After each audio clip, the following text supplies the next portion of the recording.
відновлюваних джерел енергії, досвід Європейського Союзу та перспективи для України. В першу чергу я хочу представитись. Мене звуть Андрій Кониченков. Я голова правління Української вітроенергетичної асоціації.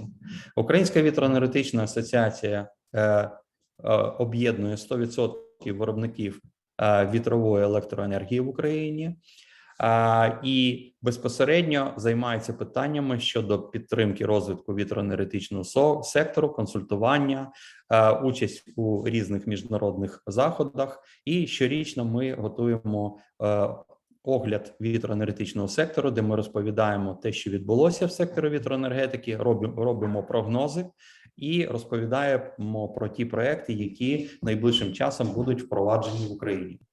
Ну, а тепер стосовно самого вебінару. В першу чергу я хочу всіх привітати, сказати, що у нас досить цікавий вебінар, який присвячений не просто корпоративним PPA, а як одному з механізмів підтримки саме розвитку відновлюваних джерел енергії при виробництві електроенергії не тільки з вітру, але й з сонця і з інших джерел. Хочу зразу зауважити те, що зараз корпоративні PPA – це зовсім новий напрямок для України.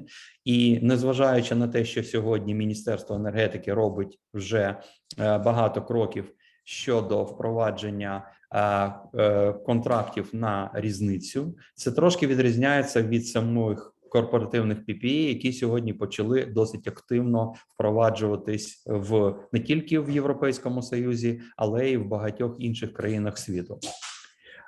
Хочу представити сьогодні Марину Грицишину. Компанія Саєнка-Харенка, вона входить до секретаріату Української вітроенергетичної асоціації, яка безпосередньо буде зі мною вести цей вебінар і окремо робити презентацію. Марина, вам слово. Thank you. Good morning. Do you hear me? Yes, I hope. Dear speakers and dear participants, I will proceed in English today, and my presentation also will be in English. So I'm Marina Grisishina, counsel and head of energy practice at Sayenka-Kharenka law firm, a co-organizer of this event. Recently, more and more companies in the world, and I hope in Ukraine also, have sustainable strategies and would like to procure renewable energy for their needs in order to comply with their ecological strategies. At the same time, we understand that we have certain problems with state support for renewables. And in some cases, the renewable project cannot rely on the state support and on the receive of the expected returns from the investments. For this reason, taking into account the demand on the renewable electricity and the problems with supportive schemes like in Ukraine, the corporate renewable PPAs can be a solution for the new renewable projects in Ukraine also. And this webinar we decided to organize in order to discuss the experience about the corporate PPA in EU countries, and at the same time to consider the perspectives for implementation and conclusion of the corporate PPAs in Ukraine. Thank you for your participation in our webinar, and I propose to proceed with our speakers.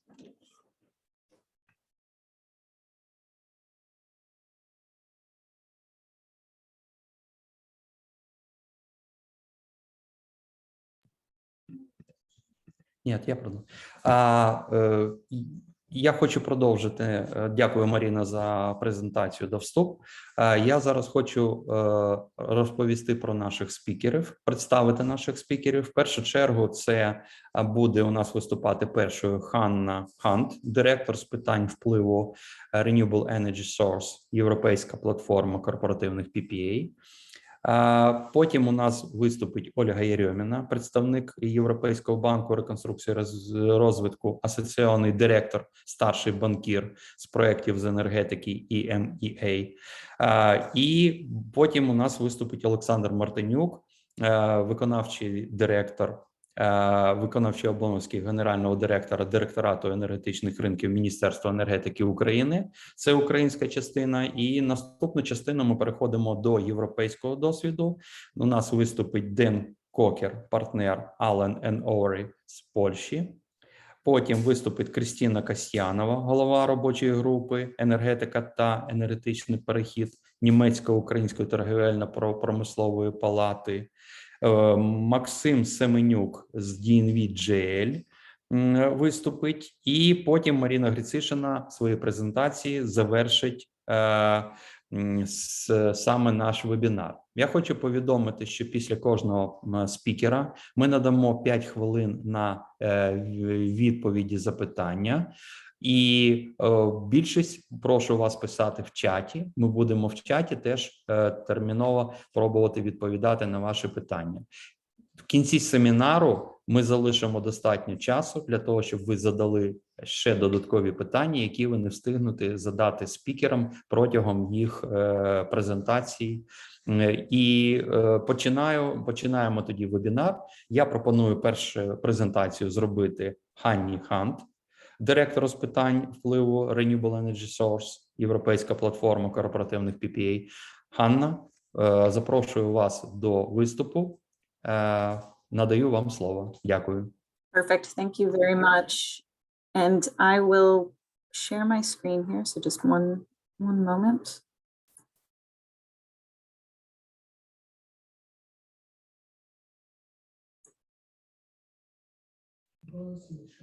Ханна, вас не чутно. Включіть звук, будь ласка. Yes, but can you see my screen? Could you confirm that you can see my slides? Так. І видно, і чутно. Perfect. Okay, great. Thank you. It is my pleasure to be here. Thank you very much for the invitation. As Marina was introducing, I hope to simply add to the conversation here on the experience of corporate PPAs in Europe. I will take one moment to introduce the resource platform. So we are an alliance of clean energy buyers and sellers formed for the main purpose of advancing corporate renewable energy sourcing across Europe. We were formed in 2017 by Wind Europe, Solar Power Europe, WBCSD, and RE100. You can see the list of the steering committee that we have, but just to give you a sense of the buyers that we have supported, you can see here, this isn't all of them, but this is a group of buyers in Europe that have worked with the resource platform on the range of activities that we do, which includes policy advocacy at the EU level, also at the national level, working to create demand through buyer education, through reports, through a standard PPA contract we developed with EFIT, other tools that are in what we call our Renewable Energy Buyers Toolkit online. And then finally, helping to connect buyers and sellers across Europe through our annual resource event, which is actually happening in about 4 weeks now in Amsterdam. And to start, my objectives for the next 10 minutes here are to share European corporate PPA statistics with you and to highlight the experience across Europe of the market trends that we're seeing, also the policy trends, and to try and highlight especially the different types of PPAs that are being signed and the types of buyers that are signing PPAs right now to give a sense of what is possible right now and where we see the corporate PPA market moving in the next 1 to 3 years. So how prolific are corporate PPAs across Europe right now? So of course, despite the challenging conditions of COVID last year and this year, we have seen in 2020, 3.5 gigawatts announced in PPAs across Europe. And we are on track for another record year. We already have 3.4 gigawatts of PPAs announced in Europe. And so we have nearly 16 gigawatts announced so far to date. Now, the market growth that you've seen in the chart here, you can see is in part due to an increase in solar PPAs in multiple countries. It's not shown in this chart, but we've also seen a growth in offshore wind PPAs in the last 2 years of corporates signing PPAs with offshore wind farms. And of course, by just ever increasing demand from corporates themselves. Now, which countries in Europe have the most active markets right now? Traditionally, historically, it was the Nordic region, United Kingdom, the Netherlands that had seen the biggest corporate markets. You can see though here that we actually have seen quite a change in just the past year, where now actually Spain is the largest market right now for corporate PPAs, with nearly 3 gigawatts announced. Last year, Spain was absolutely the leader. Germany and Belgium also signed significant volumes. So really what we're seeing is a growing diversity of countries where corporate procurement is happening. Again, as I was saying, with the growth in solar, that drove a lot of the growth in Spain in particular. And in terms of the buyers, which sectors are the most active? ICT, or the technology sector, if you imagine the companies like Google, Facebook, Microsoft, Amazon, they are still the leaders in PPAs, but we are seeing heavy industry catch up rather quickly, and overall just seeing, again, a diversification with more companies from more sectors signing PPAs. Amazon is currently the overall leader for companies. We have seen, in particular, going back to energy intensives, we've seen that number of companies that have signed PPAs grow from about 6 companies 2 years ago up to 22 companies in Europe have signed PPAs now. Companies like Covestro, Borealis, BASF. In particular, BASF actually announced early this year that it's investing in a 2 gigawatt German North Sea offshore wind project, and will be a 50% owner in that project and taking the renewable energy from it. So, as we're excited to see groups like pharmaceuticals and telecommunications start to sign PPAs, it is really significant that these massive global energy intensive companies are decarbonizing now, because they represent massive potential to sign for renewable energy in very, very large volumes. Now, these are just some of the data points. I wanted to also spend a couple of minutes here to speak to the renewable energy sourcing trends with a focus on PPAs, but also speak about the experience of course, on-site methods that also exist and are increasingly popular in Europe for corporates. Now, what we see in Europe is, first of all, a focus on a range of options. Companies want options. They have different risk profiles, different needs, different sizes of electricity demand. So what they need is a wide range of business models to buy renewable energy. You can see here on the right that there are on-site, off-site You can just buy unbundled environmental certificates like guarantees of origin, but of course, here we're here to talk about PPAs, which are by far also the most popular method right now for buying renewable energy. And we'll start here by the experience of physical PPAs in Europe. This is historically the dominant type of PPA for corporate buyers. With this type of PPA, the project and the buyer are on the same grid. The renewable power enters the grid, and guarantees of origin or environmental certificates are passed on to the buyer.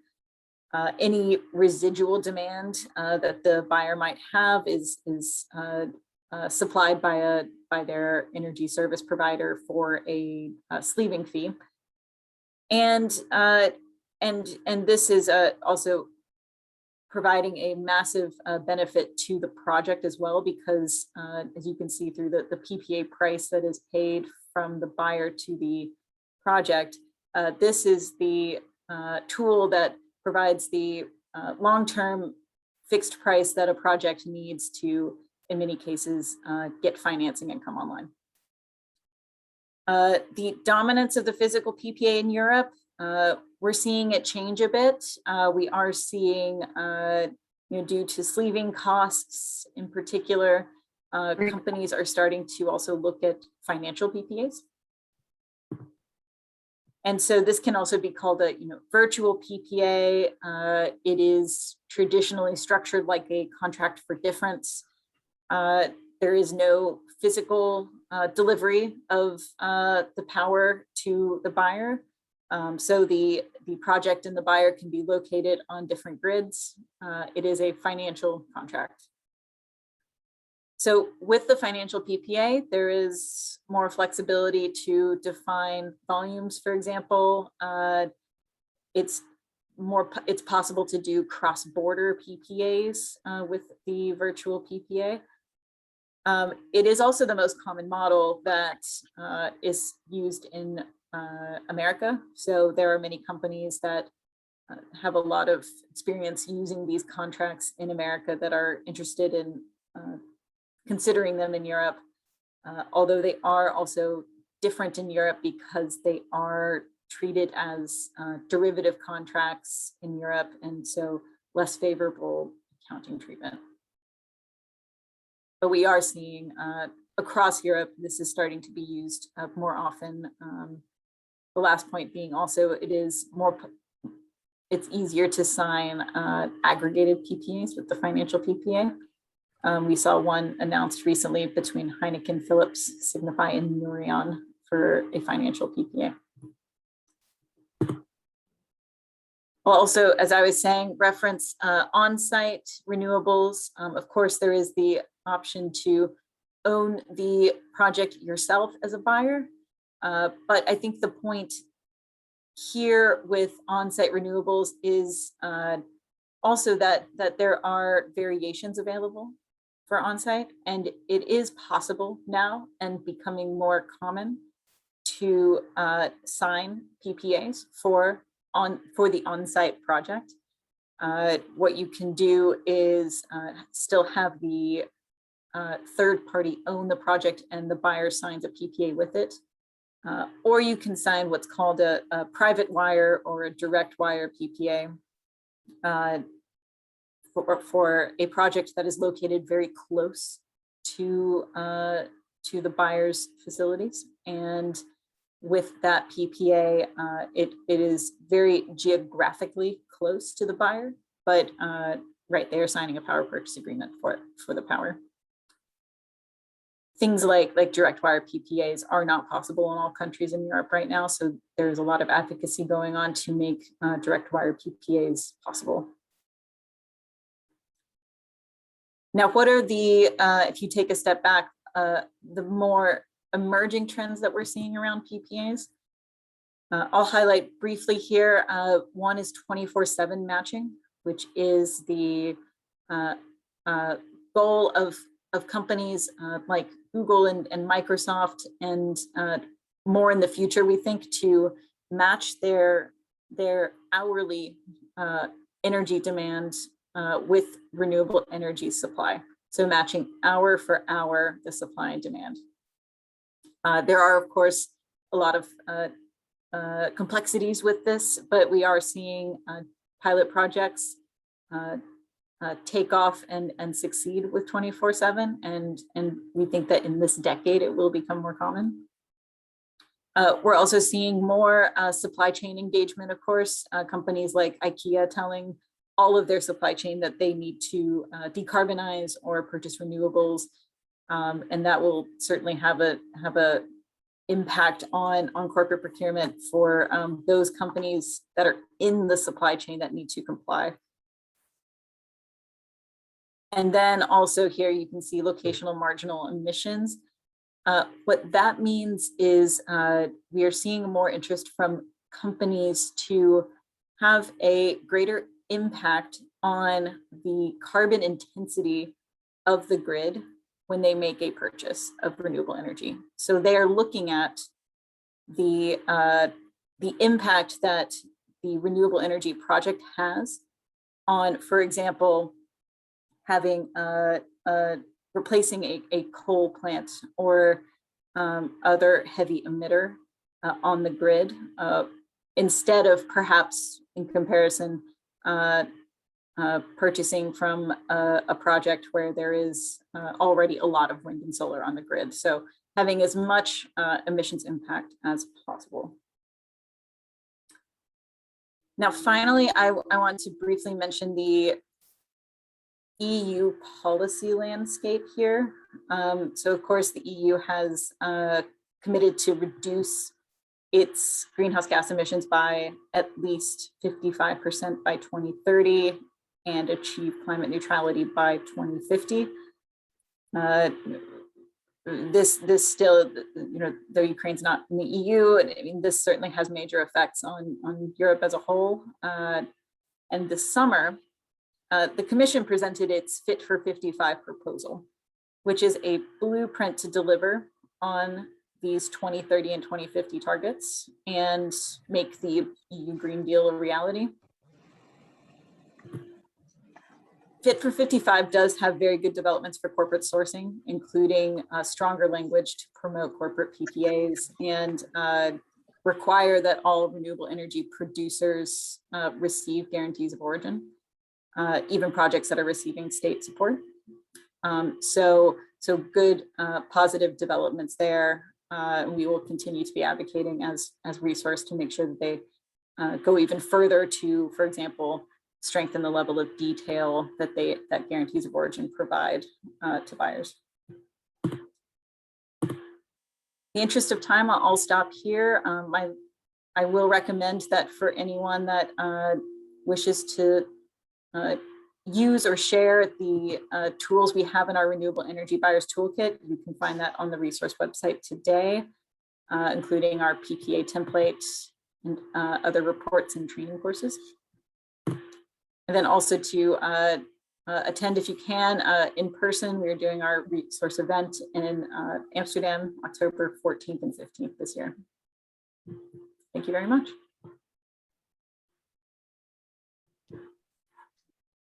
Дуже дякую, Ханна, за ваш виступ. В чаті вам написали одне питання. Якщо можна, прокоментуйте, будь ласка, його.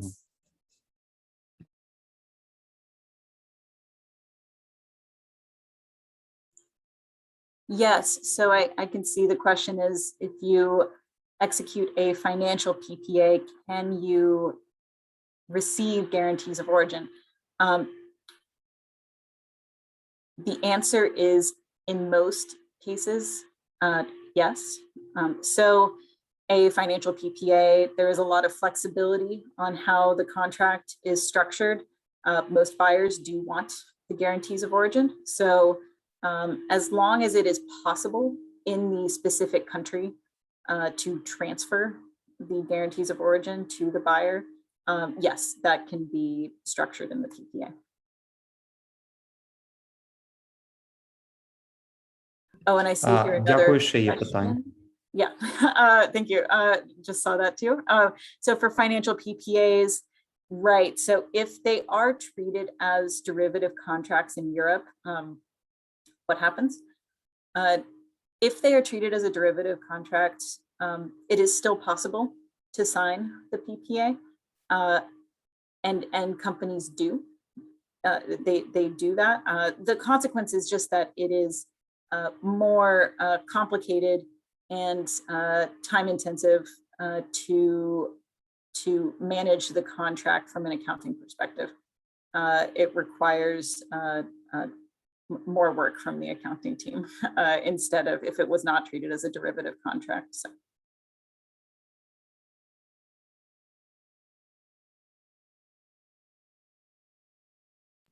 Дякую, Ханна. Дякую вам за чудову презентацію. І, дуже цікаву насправді для нашого ринку. Я тоді переходимо до наступної презентації. І ви залишайте, будь ласка, з нами. Я думаю, що в кінці ще буде декілька питань, і ми вам обов'язково їх задамо. Наступний спікер у нас Ольга Єрьоміна, асоційований директор, старший банкір з проєктів з енергетики ІМА Європейського банку реконструкції та розвитку. Пані Ольга, ви на зв'язку з нами? Дякую, пане Конченков. Мене чути? Так. Я не знаю, якою мовою краще робити презентацію. Мабуть, як зручно. Мабуть, я буду говорити англійською, раптом будуть питання, я готова відповідати будь-якою мовою. В мене не буде слайдів, я просто розповім, де ми зараз знаходимося в Україні стосовно розвитку відновлювальних джерел і перспектив укладення комерційних договорів на купівлю електроенергії. I would like to touch upon prospects for Ukraine to develop renewable commercial PPAs and what we can see as potential terms and conditions for financing of such projects. As many of you probably know, Ukraine will face a deficit in generation capacities by 2025, and it has quite ambitious targets to develop renewable energy. As of the end of 2020, it has reached 11% electricity consumption target from renewable energy sources, with 8.5 gigawatt of installed renewable capacities as of now. Though this achievement is quite tremendous, it has to further develop in order to decarbonize, in order to replace aging thermal and nuclear capacities. And basically, renewables are the only feasible and cheapest source for replacement of nuclear and thermal for Ukraine going forward.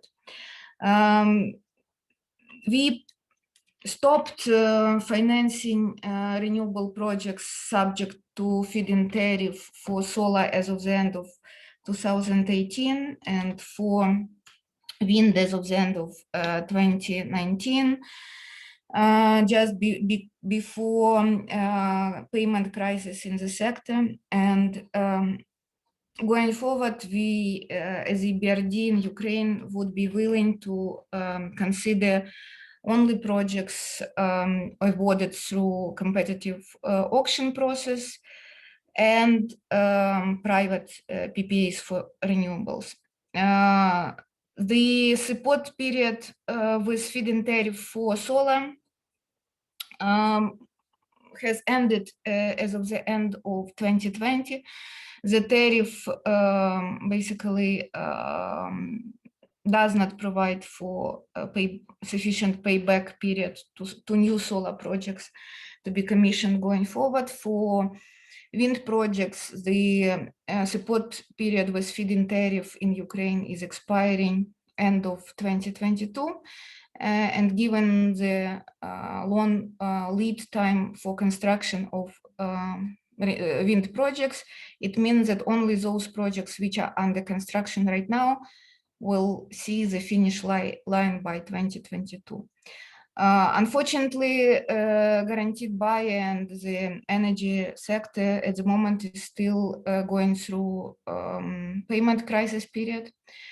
We hope it will be resolved sometime soon, and we believe that only once the crisis is resolved, it makes sense to resume renewable auctions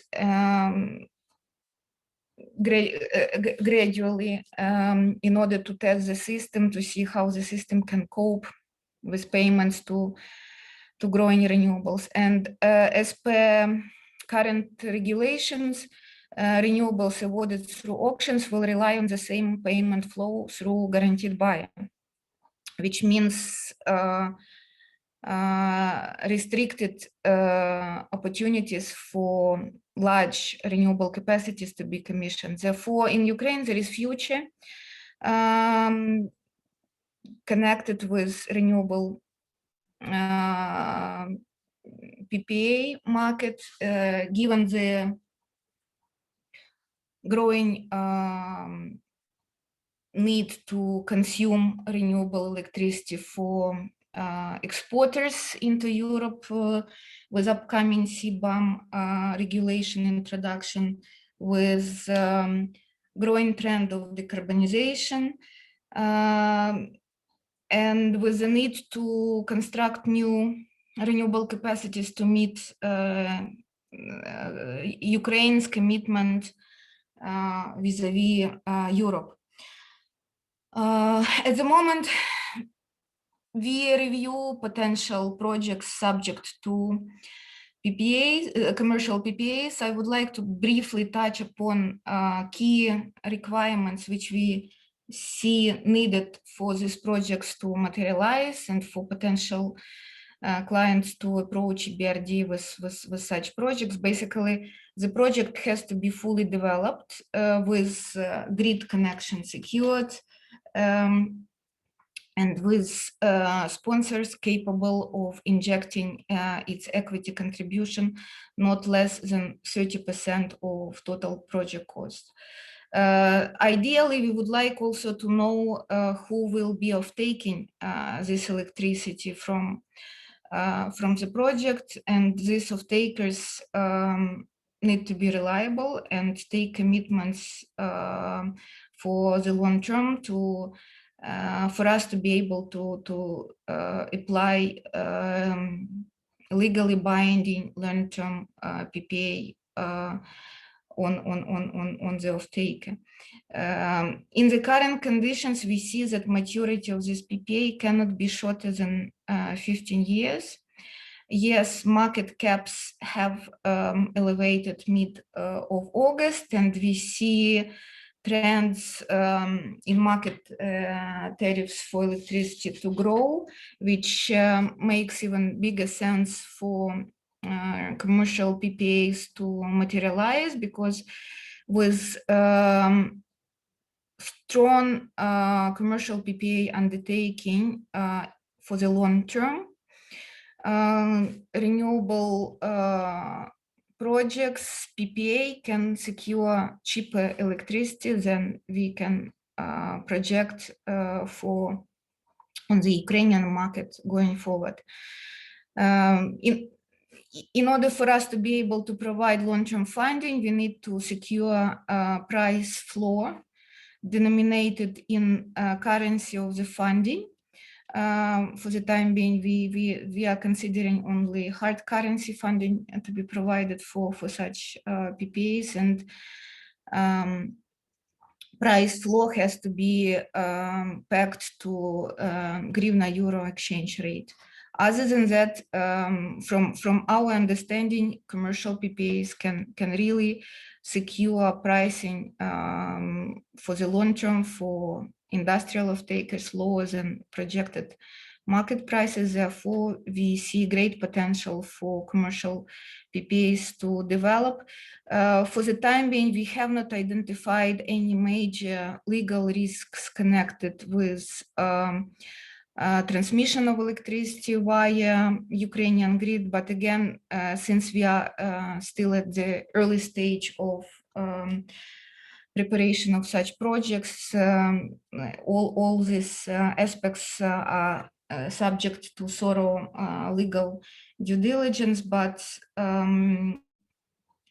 these are projects which we are immediately ready to consider, provided we have reliable sponsors and reliable off-takers available for such projects. The current shortcomings in the system, of course, as we can see, relate to scarce funding, long-term funding available for such projects, because Ukrainian commercial banks unfortunately cannot provide very long maturities, and these projects really require much longer terms than current 7-8 year maturity, which can be provided by local commercial banks. Therefore, it would be great going forward to develop commercial bank lending for this type of facilities. And we are looking forward to see more projects of this type approaching us, and hopefully we will be able to structure these projects with Ukrainian commercial bank co-financing participation. Thank you very much. If you have any questions, please.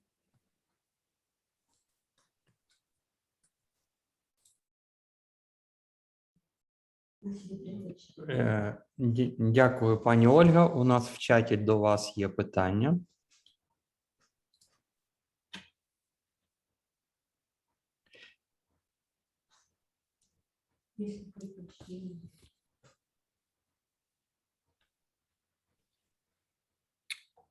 You know, for the time being, we consider that regardless of location of renewable project, electricity can be delivered to the off-taker even at large distances in Ukraine. So basically,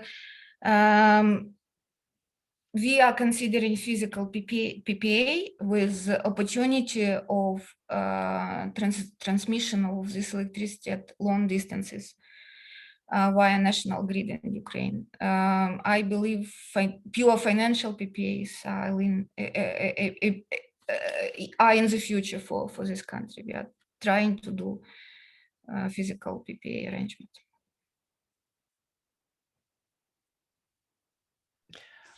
Дякую. У мене ще є питання. Ви дуже достатньо об'ємно розповіли про позицію Європейського банку для корпоративних PPA, але питання більше спрямовано на покупця.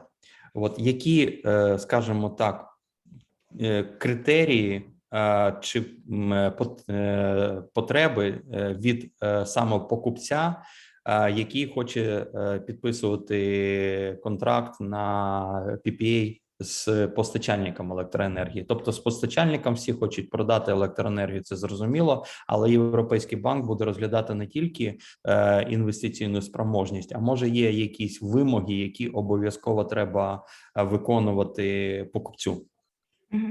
Дякую за питання, пане Андрій. Звичайно, ми будемо дивитися на фінансову спроможність покупця і ринок продукції покупця на довготермінову перспективу, щоб ми були впевнені, що цей покупець буде жити через 15 років і буде мати таку саму потребу в електроенергії, яку він для себе планує і яку він планує в контракті для себе укласти з продавцем відновлюваним. Тобто тут буде фінансовий аналіз потенційного не тільки продавця, але і покупця, і ринку покупця. Тобто покупці повинні бути готові, що їхні плани закупівлі електроенергії, розвитку бізнесу, які вони відображають в договорі купівлі, мають бути досить консервативними. Це Дякую, що буде є. ключовий аспект, на який ми будемо дивитися. Якщо, наприклад, покупець має материнську компанію, яка розташована в Європі, то гарантія від європейської материнської компанії може здешевити ще більше мінімальну граничну ціну на електроенергію, і нам зменшити аналіз будь-яких ризиків, пов'язаних з цим проєктом. Дякую, що є питання в чаті. Марина Ільчук написала. Будь ласка.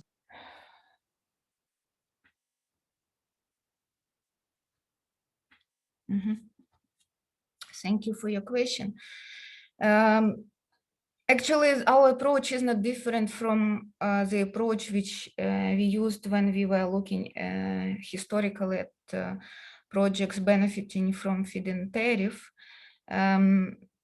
It does not make sense for us to go through internal approvals for the project if the project does not have, if it is wind measurements in place, land secured or grid connection secured, because these are time-consuming and important milestones which need to be taken by the project sponsors to make sure that the project will fly. Similar approach is applicable here. Basically, we need to be sure that key critical development milestones have been undertaken before we go forward with internal approvals, to make sure that we are not wasting our time with projects which will never materialize. But again, as we have big experience with similar projects, we will be taking reasonable approach, and if some studies are at advanced stage and we know that they will be finalized, we will be happy to look at such projects.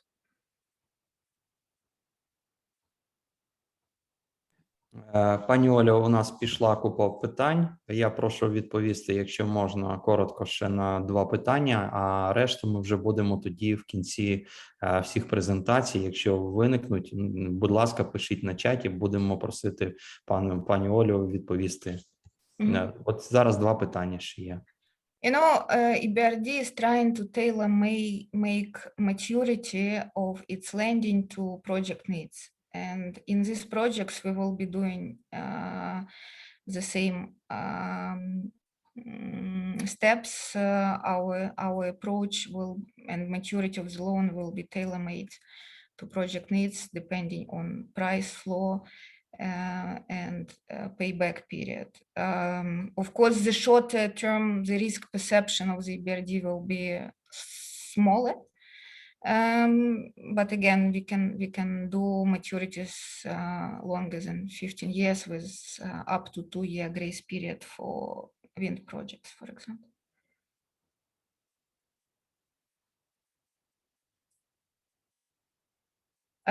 Interest rate, again, it will depend on risk perception and off-taker quality.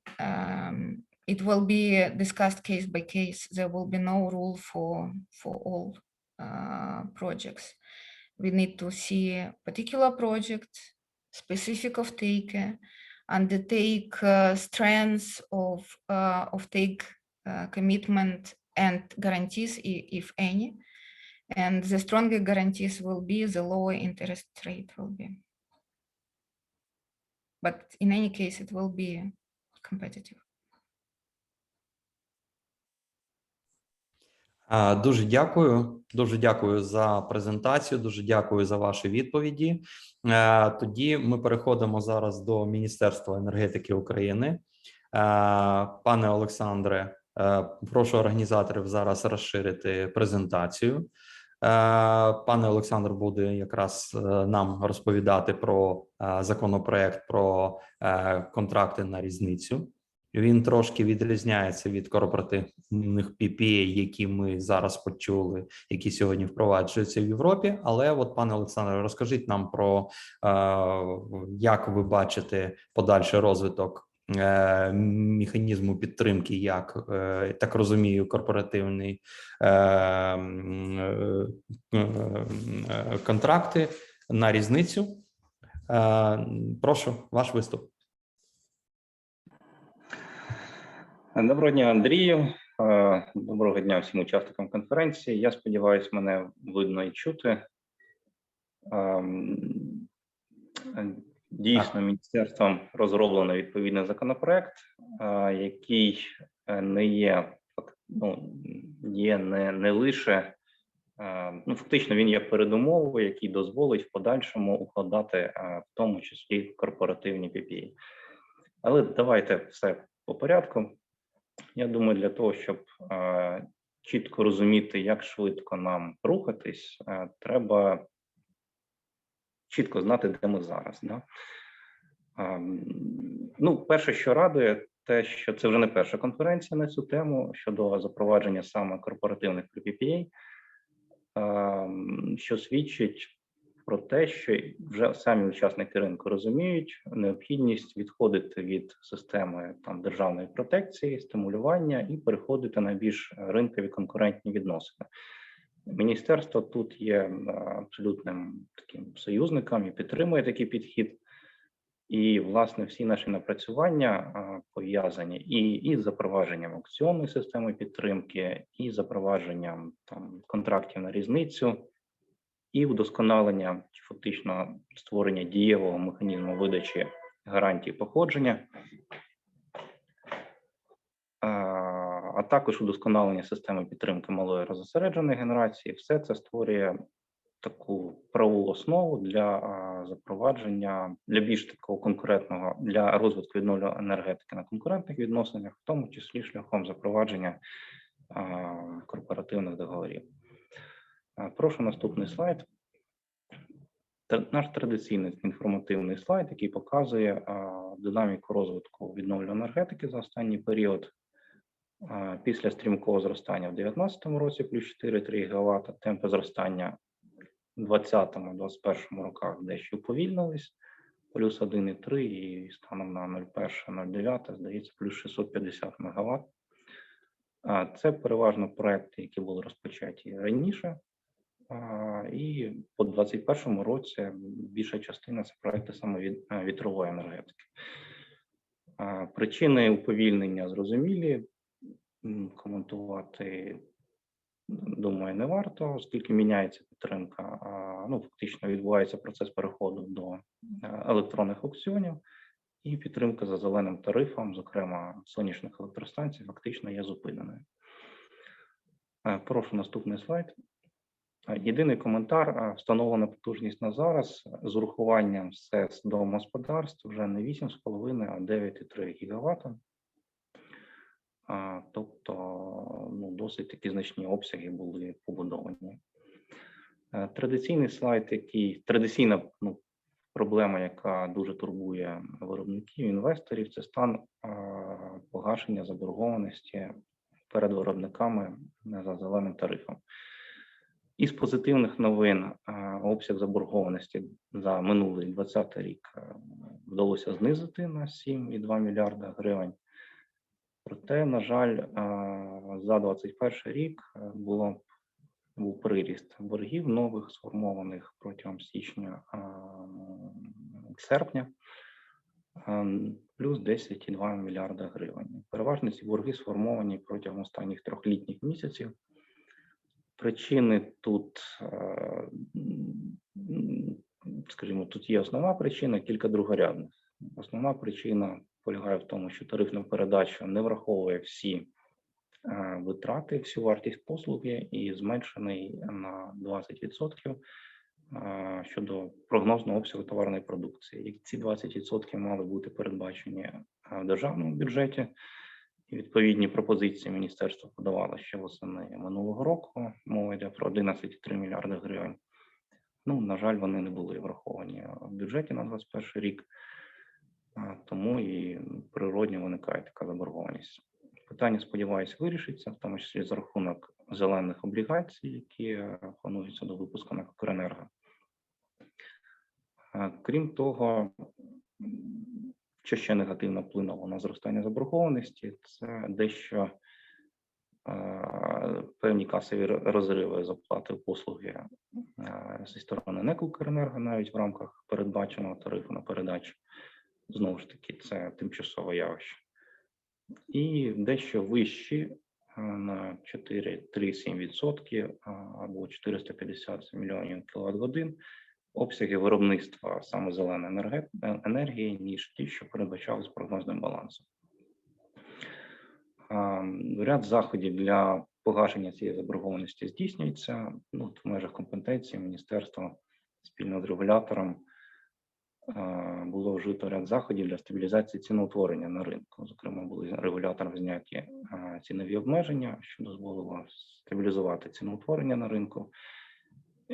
І як наслідок гарантований покупець має змогу отримувати більше коштів безпосередньо на ринку і розраховуватися відповідно з виробниками за зеленим тарифом. Крім того, було посилено відповідальність покупців на електронних аукціонах за двосторонніми договорами, введено так званий чорний список, і вони тепер не мають змоги для того, щоб не потрапити в цей список, зобов'язані виконувати всі договірні умови щодо обсягів купівлі і ціни купівлі електричної енергії за двосторонніми договорами. Також важливо забезпечити вже в наступному бюджетному періоді врахування цих 20% товарної продукції, виробленої об'єктом відновлювальної енергетики. В бюджеті 2022 року, знову ж таки, міністерство спільно з регулятором провело ці розрахунки і подало відповідний запит в обсязі 14,5 мільярдів гривень. Прошу наступний слайд. Тут важливим аспектом є визначення індикативів. Треба чітко розуміти, які обсяги відновлювальної енергетики нам потрібні по роках. Дійсно, по 2020 році частка ВДЄ склала 11,3%.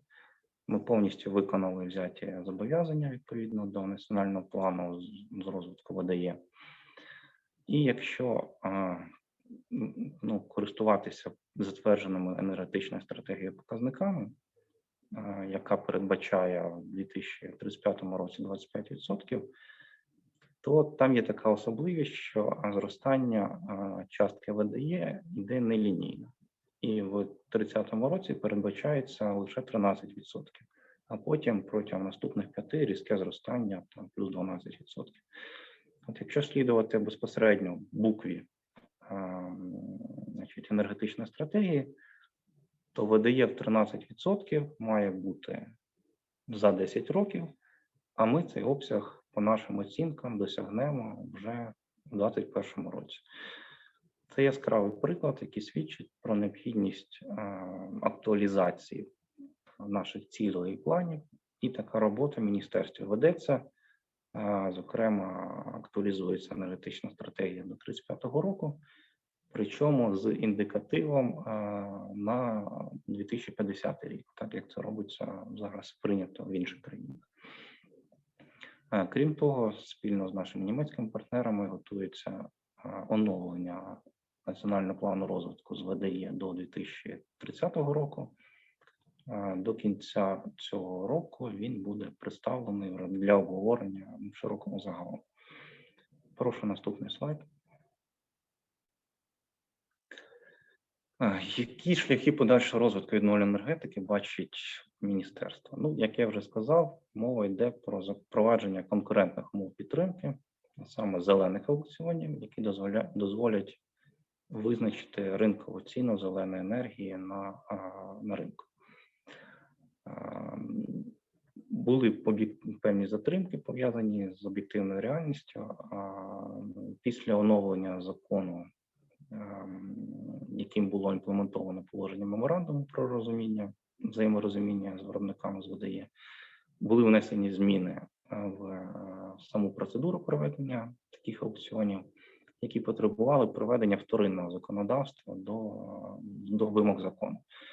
Такі напрацювання були зроблені ще в червні, якщо не пам'ятаю, правильно пам'ятаю, Пропозиції були публічно представлені на сайті міністерства, і наразі фіналізуємо отримання всіх пропозицій, готуємо відповідно засилку до Кабінету міністрів України. Також триває робота щодо визначення квот підтримки вже на наступний рік. І є ще така особливість, що міністерство бачить, що ці аукціони будуть оголошуватись відразу на оновлену систему підтримки, саме модель фідін контрактів на різницю. Тому певна затримка ще в тому, що необхідно прийняти зміни в закон про альтернативні джерела енергії, в закон про ринок електричної енергії, які б запровадили власне модель контрактів на різницю замість моделі фіксованого тарифу. Ну, про що мова, коли ми говоримо про контракти на різницю? Такий законопроект розроблено і на початку вересня представлено публічно. Представлено публічно ще в серпні, і до кінця вересня ми очікуємо на завершення отримання пропозицій. Цей законопроект передбачає право, не обов'язок, а право виробникам за зеленим тарифом виходити з балансуючої групи гарантованого покупця, продавати електричну енергію на всіх сегментах ринку, в тому числі за двосторонніми договорами, в тому числі в рамках корпоративних PPA. І отримувати надбавку між встановленим таким виробникам зеленим тарифом і певною розрахунковою ринковою ціною. Прошу наступний слайд. Коротка така інформація загального характеру. Ми не є унікальними в нашому процесі трансформації підтримки відновлюваної енергетики. Власне, використовуємо світовий досвід. Зокрема, на цьому слайді представлено етапи трансформації підтримки відновлюваної енергетики в Німеччині. Вони теж починали з зеленого тарифу, перейшли на систему контрактів на різницю, на систему аукціонів. І, власне, зараз працює такий симбіоз аукціонів і контрактів на різницю. Прошу далі. Більш детальніше про систему, про представлені міністерством законопроект щодо контрактів на різницю. Як я вже зазначав, виробники матимуть право вийти з балансуючої групи гарантованого покупця, при цьому зелений тариф не буде втрачено. Вони укладуть договір із гарантованим покупцем на надання послуги і забезпечення розвитку ВДЕ, будуть продавати електричну енергію на всіх сегментах ринку і отримувати надбавку. При цьому такі виробники будуть повною мірою відповідати за створення ними небалансу. Водночас таким виробникам буде надано право утворювати балансуючі групи з іншими виробниками, як за зеленим тарифом, так і, власне, з високоманевреною генерацією. Ми вважаємо, що це стимулюватиме таких виробників, взагалі стимулюватиме ринок до розвитку високоманевреної генерації, систем накопичення енергії, систем керування попитом. Тобто будуть створені відповідні індикативи, ринкові індикативи для розвитку цього сегменту ринку. Прошу далі.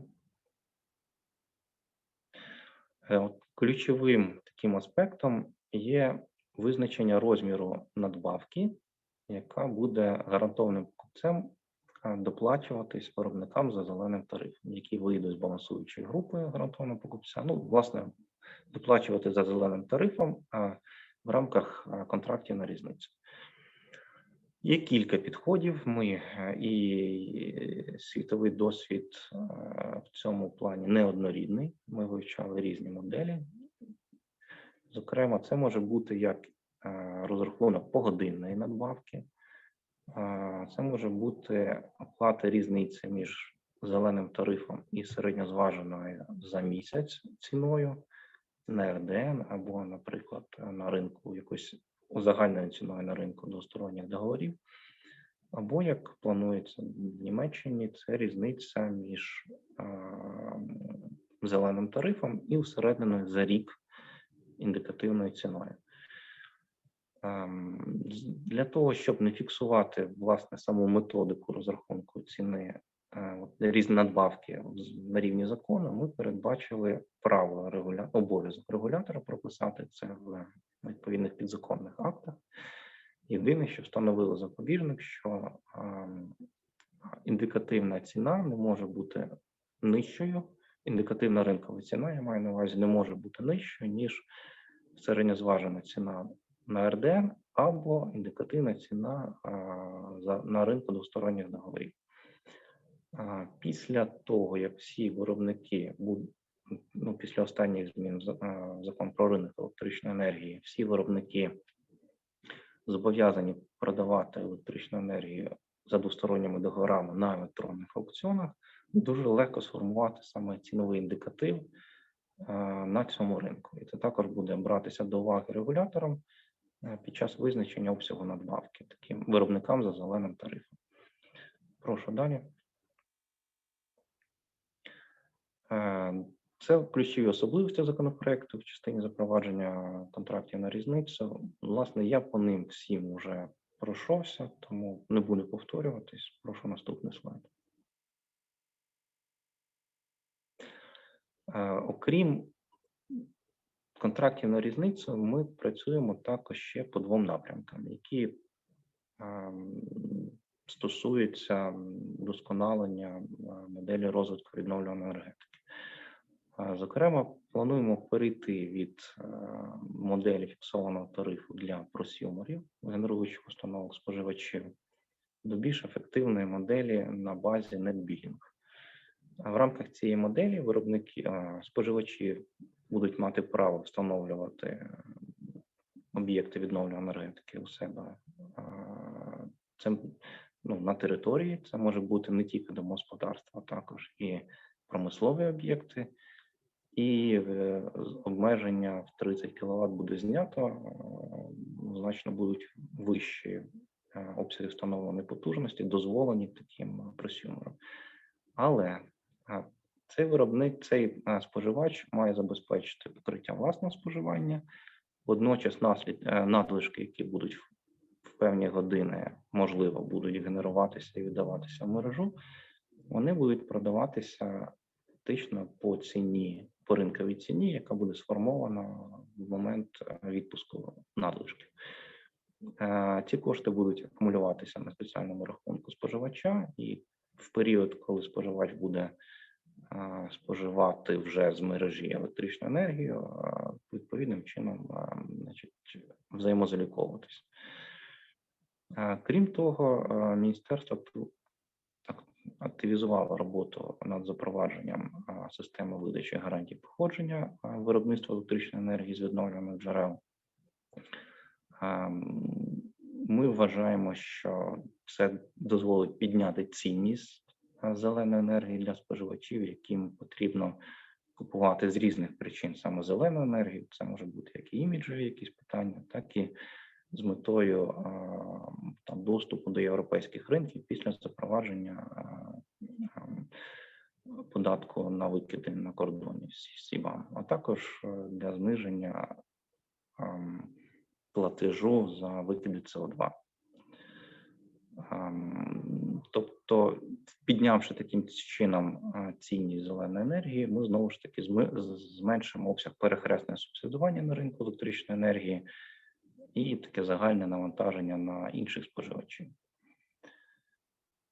На цьому все. Дякую за увагу. Готовий відповісти на питання, якщо вони є. Так, дуже дякую, пане Олександре. Декілька питань.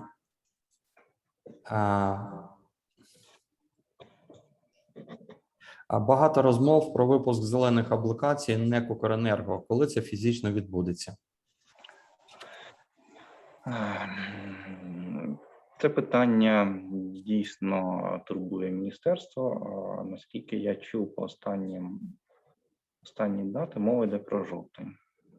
Але це питання відносин НЕК «Укренерго» і Мінфіну більше. Ні, ми знаємо, що ви просто слідкуєте за цим питанням, і краще, ніж ви, ніхто не відповість нам. Друге питання. По законопроекту планується укладання контракту на різницю з гарантованим покупцем. Чи планується внесення змін до закону для укладання з приватними компаніями контрактів на різницю?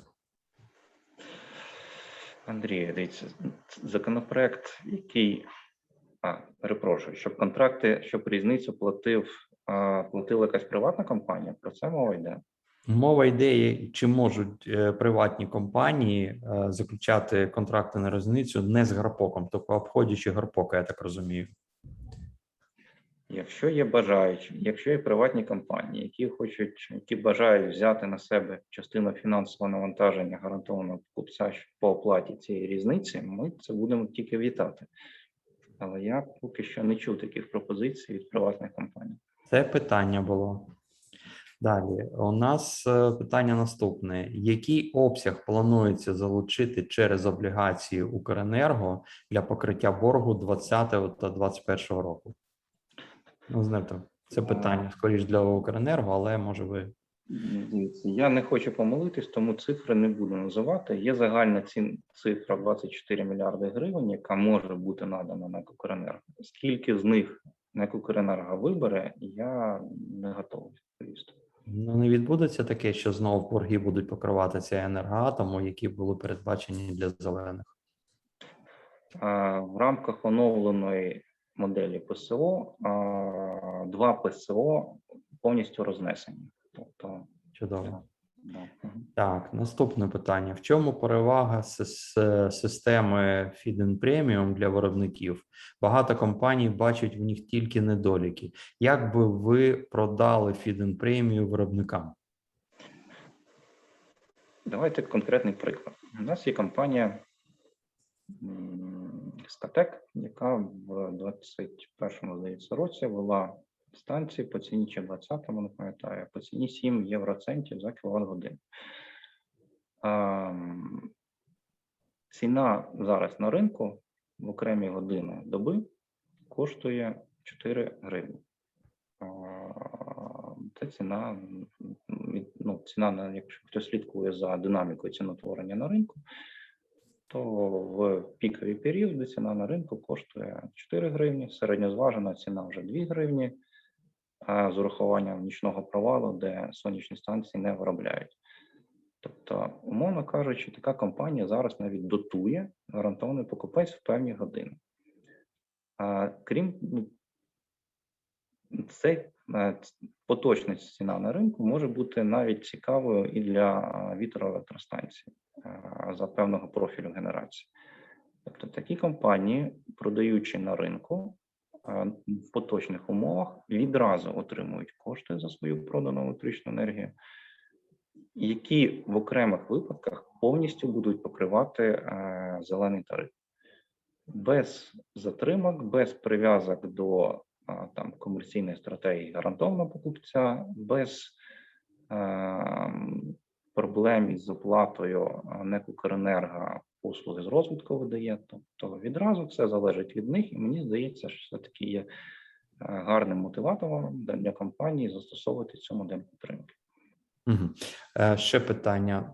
До речі, у нас на правлінні обговорювалося це питання, чи буде можливість виробникам, які захочуть вийти з балансуючої групи, спробувати працювати в новому режимі, тобто по прямим контрактам, а потім вони захочуть повернутися до балансуючої групи. Чи буде передбачати закон такий механізм повернення?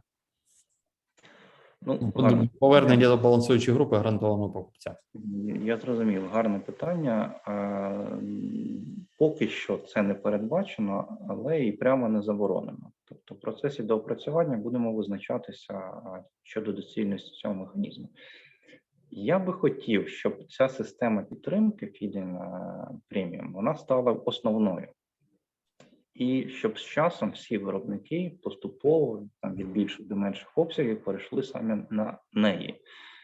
Тому так інтуїтивно я би не хотів, щоб це був якийсь зворотній процес. Спробував, не вийшло, повернувся, потім знову. Хотілося б задати чіткий напрям руху, і цей напрям був в сторону контрактів на різницю. Зрозуміло. Ще питання. Якщо постачання електроенергії відбувається за контрактом на різницю з гарантованим покупцем, чи можна отримати гарантію походження на цей обсяг електроенергії? Ну, це враховуючи директиви Європейського Союзу, які сьогодні не дає таку можливість. Якщо в схемі задіяний гарантований покупець, мова про це йде. Так. Станом на зараз гарантії походження, на жаль, не може отримувати ні в який спосіб, але цю ситуацію ми якраз і плануємо виправити. Якщо виробник самостійно продає електричну енергію на ринку без підтримки гарантованого покупця, навіть в рамках контрактів на різницю, то він має отримати гарантії походження.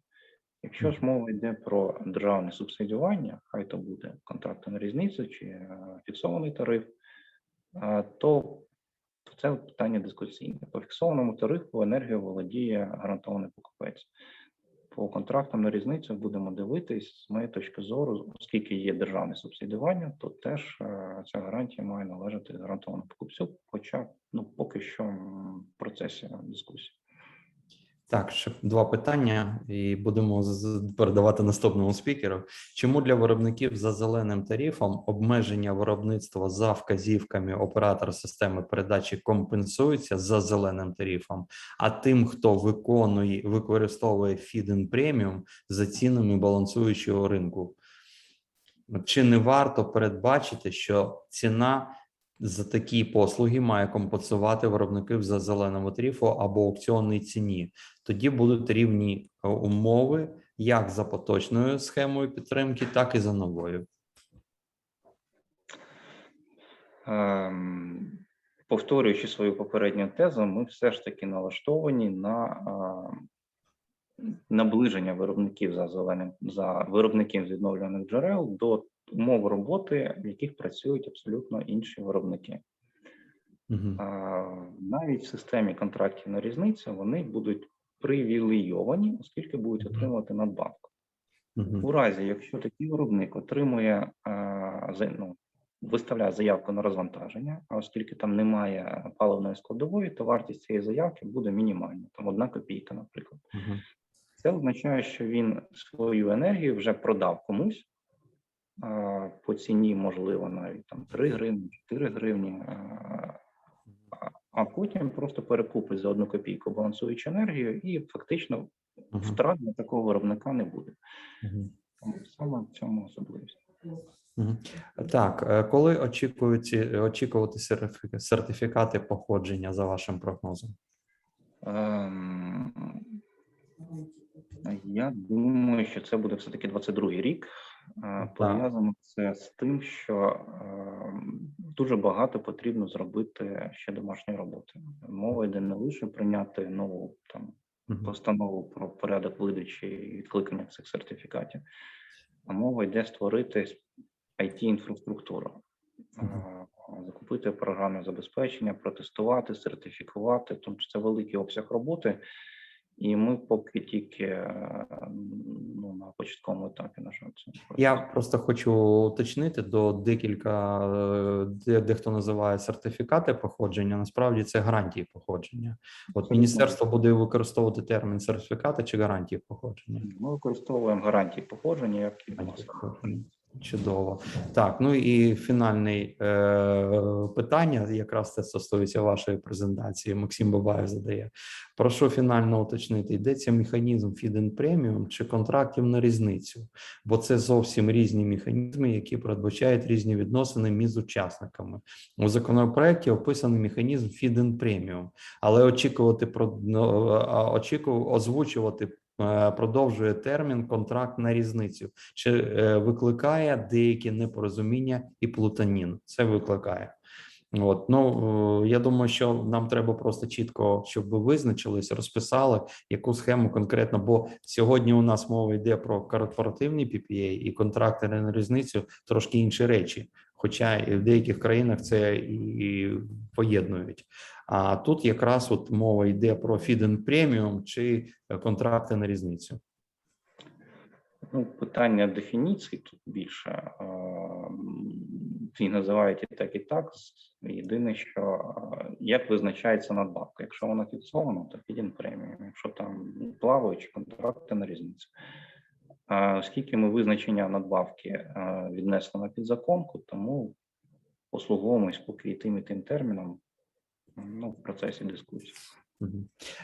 Дуже дякую, Олександре. Там ще продовжуються йти питання. Я думаю, що ми в кінці наших презентацій або письмово звернемось до вас для того, щоб ви змогли нам роз'яснити деякі питання стосовно законопроекту, який розглядається міністерством. До речі, ми зараз теж від асоціації готуємо лист. Найближчим часом вам відправимо. Ми проаналізували достатньо чітко законопроект і є декілька пропозицій питань, на які хотіли б, щоб ви врахували перед тим, як подавали на перше читання той законопроект.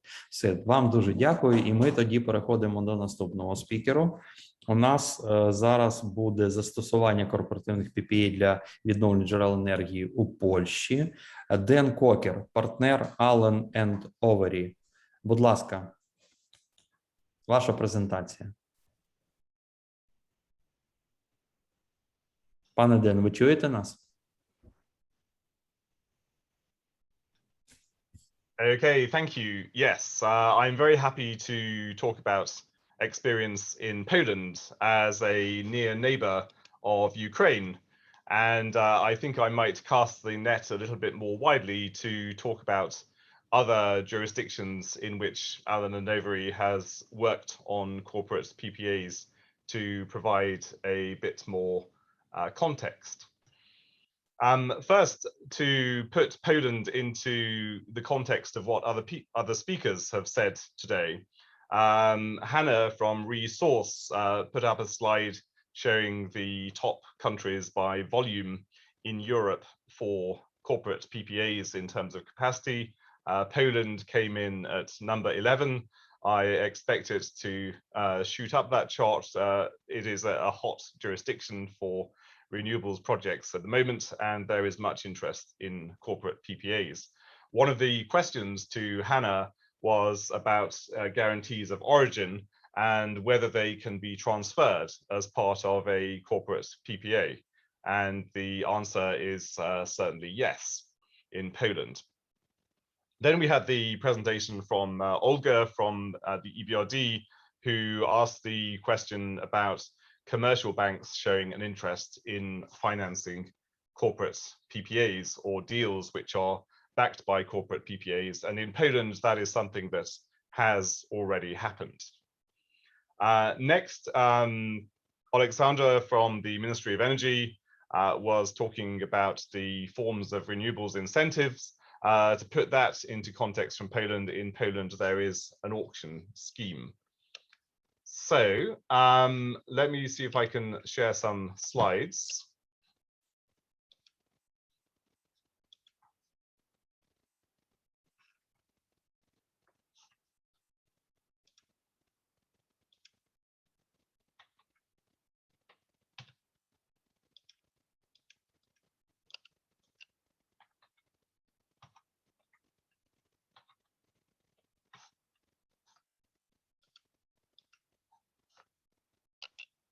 The technology I tested earlier and it worked, but at present it is unfortunately not working with sharing the slides.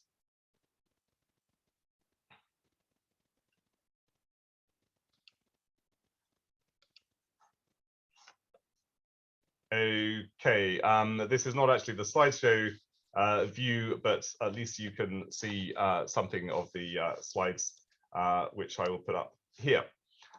So first, I think we don't need to answer the question at this stage of the webinar, what is a corporate PPA, but we can move on to why choose a corporate PPA in Poland and no doubt other jurisdictions as well. One of the attractions of a corporate PPA is very much the long-term price certainty for the buyer, the corporate, and clearly the expectation that the price will be below the wholesale market price. The sustainability objectives and the marketing objectives to consumers have already been mentioned, as well as cost optimization, avoiding charges from intermediaries, which might otherwise be necessary with a power purchase agreement. And then there's the issue of security of supply, important in Poland, from a diversity of sources. So if you have one corporate PPA with wind, another with solar, as well as possibly some more conventional sources of power into the mix, that does give a diversity of sources. On the generator side, the attraction is, again, long-term price certainty, which is important. Then, yes. I am sorry, is absent your slide? Right, okay, let me try again.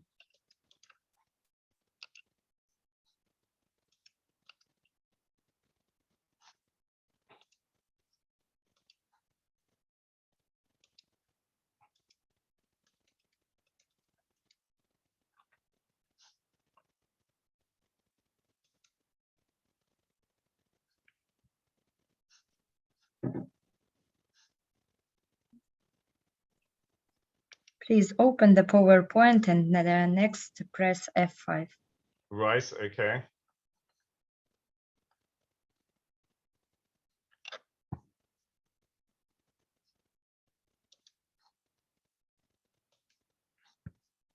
Okay, does that help?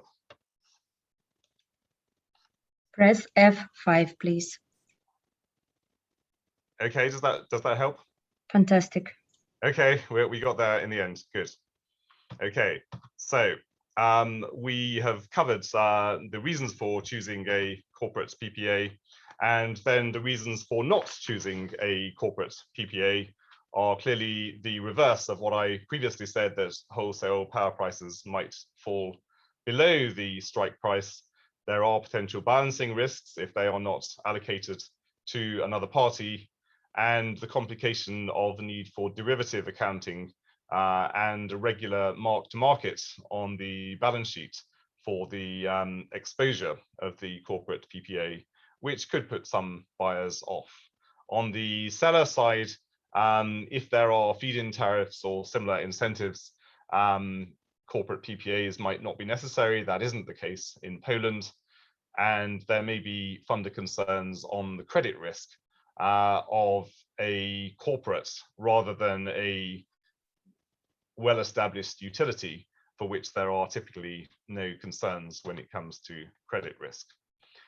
We've already done a bit of number crunching in Hannah's presentation, but this slide in itself is just useful to show the huge rise of the corporate PPA around the world, including in the Europe, Middle East and Africa region, in which we're most concerned today.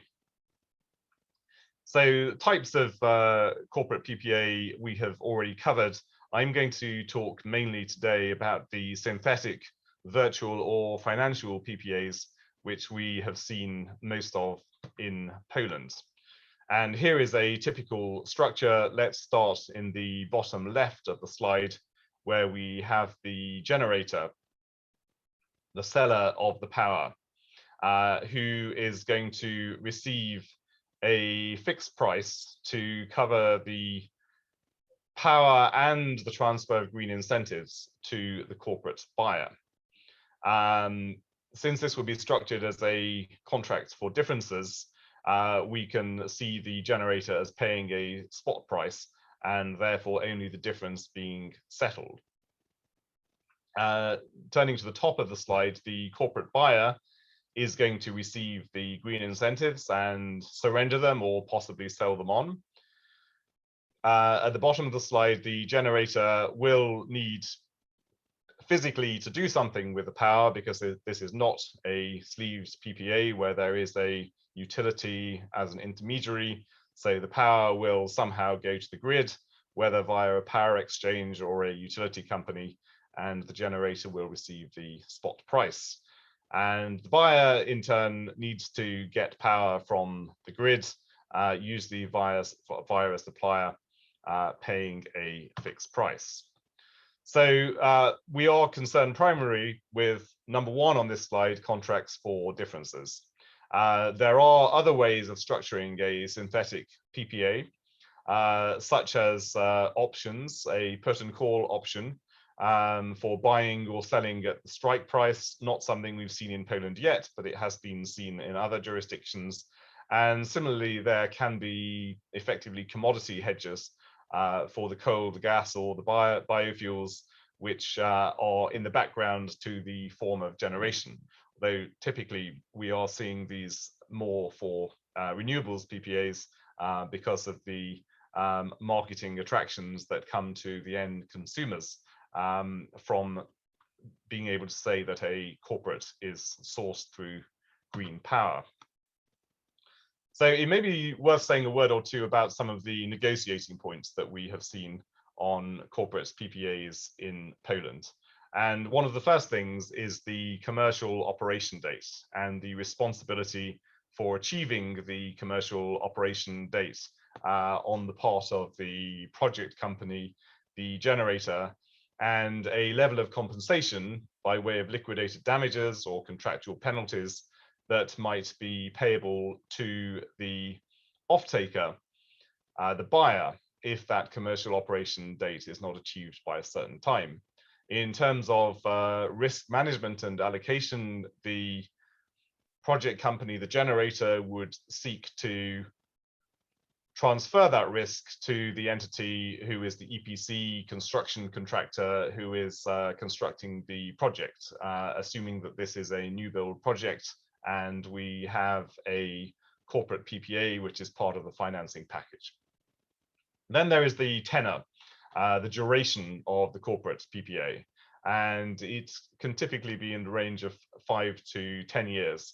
It may depend on the tenor of the financing. Typically, lenders would expect to see a PPA with a longer tenor than the financing, although there are exceptions. There are cases of merchant risk being taken by lenders. We'll come on to pricing in a moment, but on credit support, the buyer, not being a utility, being a less conventional buyer from the lender's perspective, might be expected to provide some credit support in order to make a corporate PPA bankable. Then we come on to minimum generation requirements. It might be that a corporate PPA will cover 100% of the generation from our project, solar plant, wind farm, whatever it is. And there may be an availability guarantee that if it is a 100 megawatt project, there will be availability of at least 95%, 95 megawatts for generation. Again, how does the project company back off that risk? Typically, it would do that through the operation and maintenance arrangements, where it is common to receive availability guarantees from the operation and maintenance contractor. And then the issue of balancing must be addressed. In Australia, there is the concept of proxy revenue swaps, which is a different way of structuring a corporate PPA. So there will typically be some liquidated damages, for example, for failing to reach the commercial operation date, for not delivering the minimum power. Termination payments also needs to be considered. If the PPA is terminated early, will there be a mark-to-market calculation to determine a lump sum that must be paid if the corporate PPA is terminated through the default of one of the parties?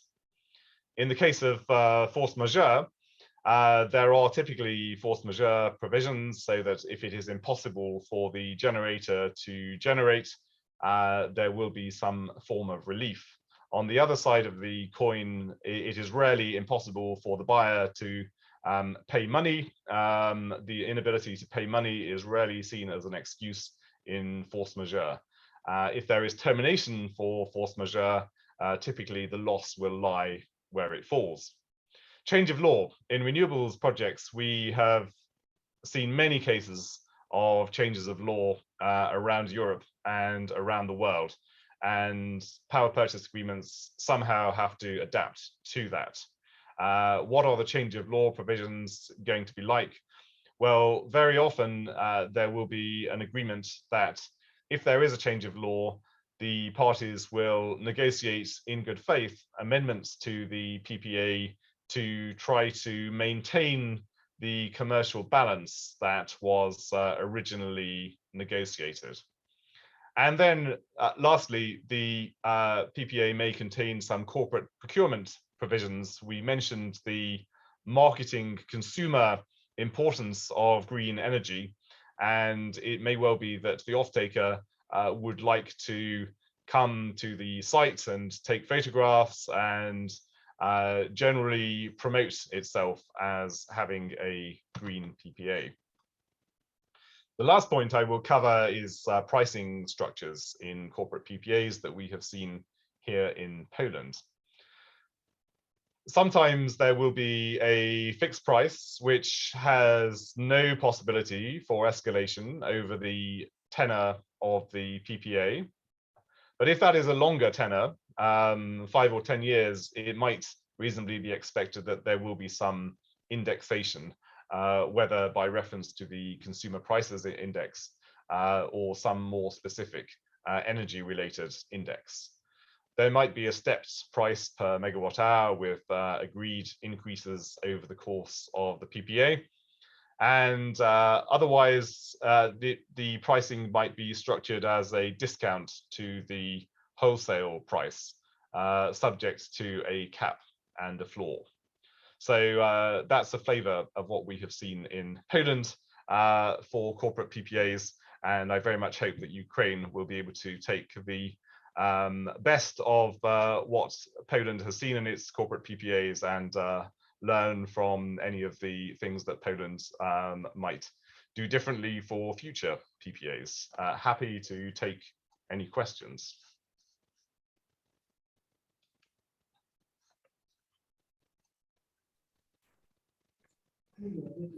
Так, у вас є декілька питань. Ви можете подивитися в чаті.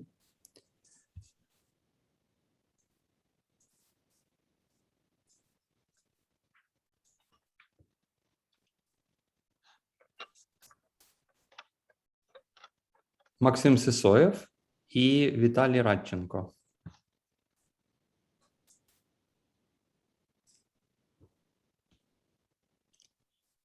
Yes. Do we recommend any standardized corporate PPA? There was mention of EFET, and most likely corporate PPA will be governed by Ukrainian laws. Yes. Do you have the same situation in Poland when you need to govern corporate PPA by Polish law, or could you opt for English law? Very good question indeed. Standardized corporate PPAs, yes. There are the EFET PPAs. I have not personally seen them being used yet.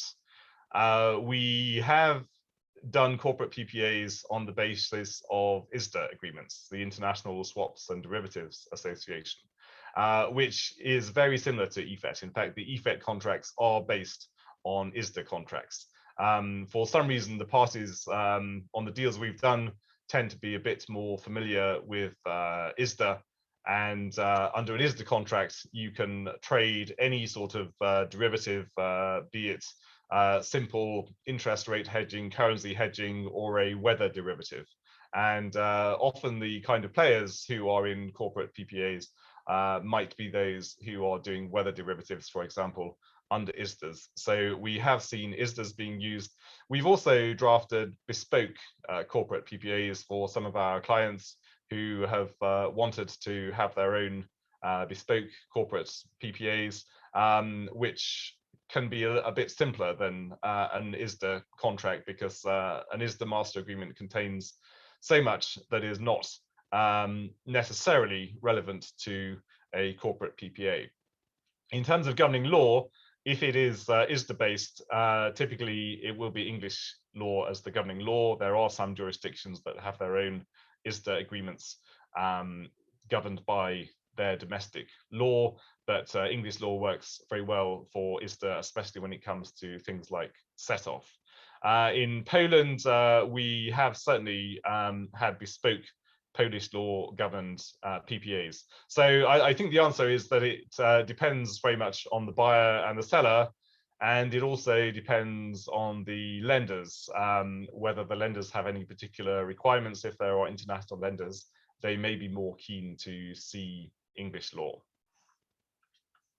So I hope that answers the first question. The second one, have I seen any new not yet built projects being project financed by banks with a corporate PPA underlying in Poland or elsewhere in Europe? The answer is absolutely yes. We have seen that. We have seen lenders get comfortable with corporate PPAs just like any other PPA. And as I mentioned in my presentation, lenders will be particularly interested in the creditworthiness of the off-taker. They might be looking for a letter of credit or a corporate guarantee, quite possibly both, as on one of the deals that we did in Poland. So yes, happy to say corporate PPAs are alive and well for greenfield deals.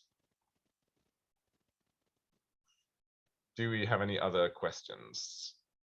That's all I can see in the chat. Дуже дякую вам за виступ. Да, дуже дякую. Поки що все. Я думаю, що в кінці нашого вебінару ще будуть питання, але в будь-якому разі дозвольте нам звертатися до вас в письмовому вигляді. Я буду дуже вдячний, якщо ви будете нам трошки допомагати своїм досвідом. Дякую. Ми переходимо тоді до наступного викладача. У нас на даний час буде виступати Кристина Касьянова, голова робочої групи енергетика та енергетичний перехід Німецько-Української торговельно-промислової палати. Прошу, Кристина, чекаємо на вас. Thank you for the invitation. Nice seeing you. Can you hear me? The sound is good. Let me share my screen. Yes, okay. So, can you see my screen? Okay. Так. Well, first of all, I'll just briefly introduce myself. My name is Kristina Kasyanova. I am leading a working group in Ahaka, Ukraine on energy and energy transition. This working group comprises German companies that work in the energy sector in Ukraine. Besides leading the group, I am also a business development manager of German-Ukrainian solar consortium Rodina Enerpark. And this is the reason, basically, I am covering today the German section of corporate PPAs. So my presentation will be, we will look at the corporate PPAs in Germany in three sections. This will be, first of all, the drivers of corporate PPAs in Germany. This will be an existing business practice, so-called PPAs in place. And then will be an overview of future perspectives, risks and opportunities. So speaking about corporate PPAs in Germany and why do we even have to speak about Germany, you know, in terms of PPAs, is that yeah, I need to make it look better. Someone send me a message. Yes, I mean, Enrique, can you see my screen okay? Yeah. So speaking about Germany, you know, this country has always been a leader in renewables. By now, there is 62 gigawatt of wind and 54 gigawatt of solar. And this company has always been a trendsetter in energy transformation. And Ukraine, in a way, follows energy packages that were developed in applied in Germany earlier. So that's why it is a sort of a benchmark for us to look at this country. So what are the actual drivers and what is the actual situation of corporate PPAs? As you have probably seen from the first presentation, and Hannah, let's say, showed us a rating of leaders. Germany is not a leader in corporate PPA sector. However, let's say there is a big potential in this country. When we speak about corporate PPAs in Germany, we firstly speak about sales sector. So Germany is a leader in generator units of renewable energy. So the actual drivers of corporate PPAs in Germany, of course, they come out from the strategy of Germany in terms of renewables and the actual situation on the market. So Germany has set a target to reach 65% of renewables by 2030 and to become carbon neutral by 2050. So by now, as you have seen from the previous slide, there is still a way to go to reach this target.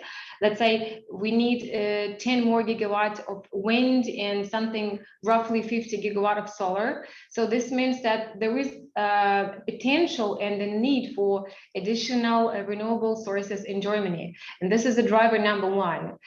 From the next point of view, let's say the fact that corporate PPAs are not so widespread in Germany, this is of course due to a supportive and quite lucrative system of feed-in premiums and subsidies that were applied in Germany, let's say 20 years ago.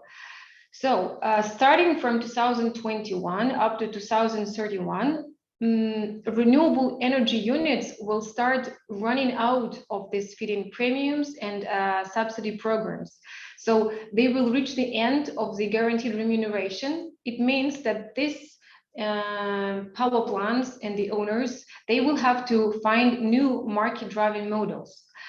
There are several options for these owners, for these plants, and of course, there is a need for repowering. It means that some of the old components of solar power plants need to be substituted. Some of the power plants will have to be decommissioned completely. And this, of course, requires additional investment. There is also an option to sell energy to the exchange, to the energy exchange. This is an option for them as well. However, corporate PPAs are seen to be the next step in the market driving models for renewable generation in Germany. The first corporate PPAs in Germany were made late 2018, beginning 2019. And of course, for majority of the countries, last year didn't show much progress. However, this 2021 has already proved to be quite a successful year in terms of corporate PPAs in Germany. And so which corporations have made the most contribution to the corporate PPA sector? Of course, we can look at the obvious names, and this will be famous, huge companies like large global tech companies, chemical companies, construction, automobile, communication companies.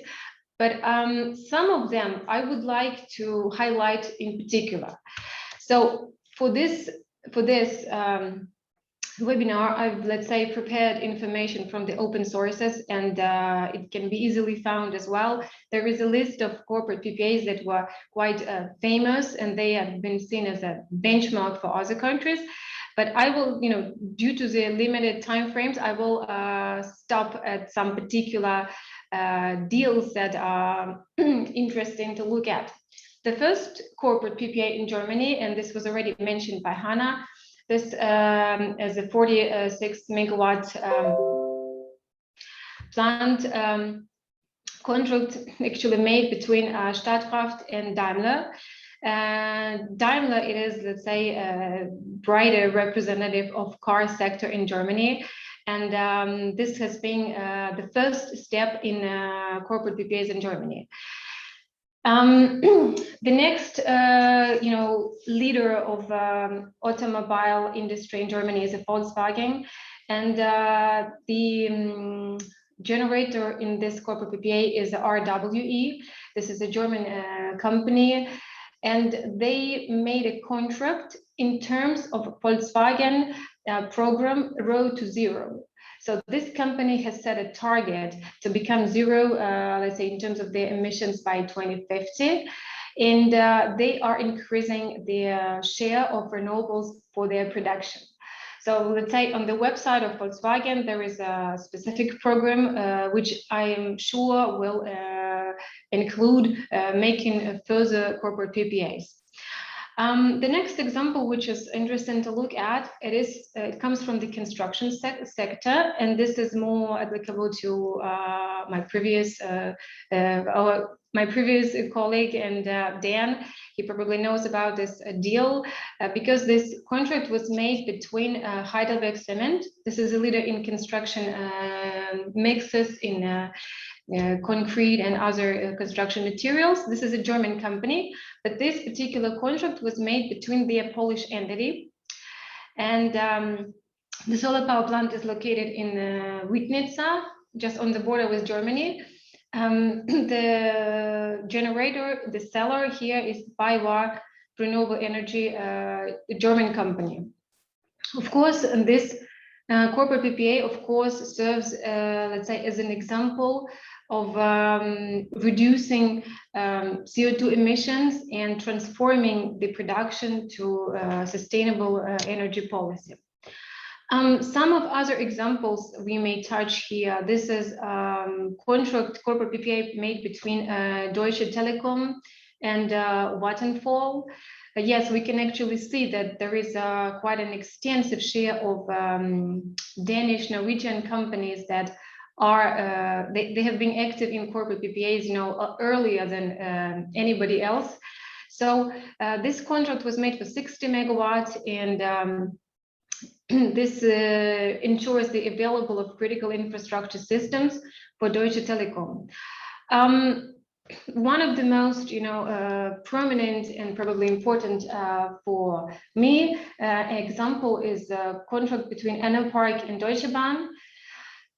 This cooperation has actually been developing in several stages. The firstly was a contract made for 42 megawatts, and then the next one made for 90 megawatts for 30 years. So Enerpark has already completed this project, and it is operating, it's owned and operated by Enerpark. And let's say Deutsche Bahn has their own strategy by electrification, their transportation. So this is one of the most, let's say, spoken and prominent projects in transportation sector. Some of other companies I just would like briefly to mention. There is also Bosch, who is achieving climate neutrality goals, transforming their production. There is also the Covestro. It was also mentioned by Hannah. This is a representative of the chemical industry. Some of other examples, like between state authorities actually in Germany, constructing solar power plants by Bilateral for 15 megawatts. Yes, there is also Stadtwerke Tübingen and 13 megawatt just to ensure that 5,000 households are, let's say, powered by green electricity. So, in order to prepare for this speech, I've had a look at the different, let's say, views of different market players. And I came across, let's say, a very interesting survey, which I would like to share with you today. It was made by DENA, Deutsche Energieagentur, and this survey was made particularly in Germany to understand what is the actual potential of corporate PPAs in Germany. So, and this is the group of, let's say, market players and stakeholders that were in this survey, and they the results of this survey actually gives us quite a comprehensive picture and what is the next. So of course, the benefits of corporate PPAs and the actual driving force in Germany, as I mentioned, this is a strategy of transforming, the state to sustainable sources of power. And then there is also strive for independence from the state support from the feed-in premiums. I do not stop here on mentioning how good it may be from the perspective of price. The average price right now in corporate PPA in Germany, it is 41 euro per megawatt. So let's say, but the price, we can see the huge price volatility. So this is actually is seen more like a risk in this aspect. Also, this group answered that there is not sufficient experience in Germany in terms of corporate PPA, and that the actual contracts are quite non-standard, so they need to be tailor-made for each particular project. I mean, it was even better presented by legal team of our presentations today. And of course, the sectors that are foreseen to be perspectives, these are existing power plants that are running out premiums, and these are new solar power plants that decide not to go to the tenders, and self-consumption for, let's say, renewable energy households and industry overall. In this case, I would just like to mention that while there are other leaders in terms of corporate PPAs, Germany is, is still considered to be one of the most professional markets in Europe, and there are strong players from the credit perspective. There are strong companies from the innovations perspectives. So let's say, assuming that we will also have a price raise for the electricity, the corporate PPA market in Germany is quite ready for the takeoff. So this is it from my side, Andrei.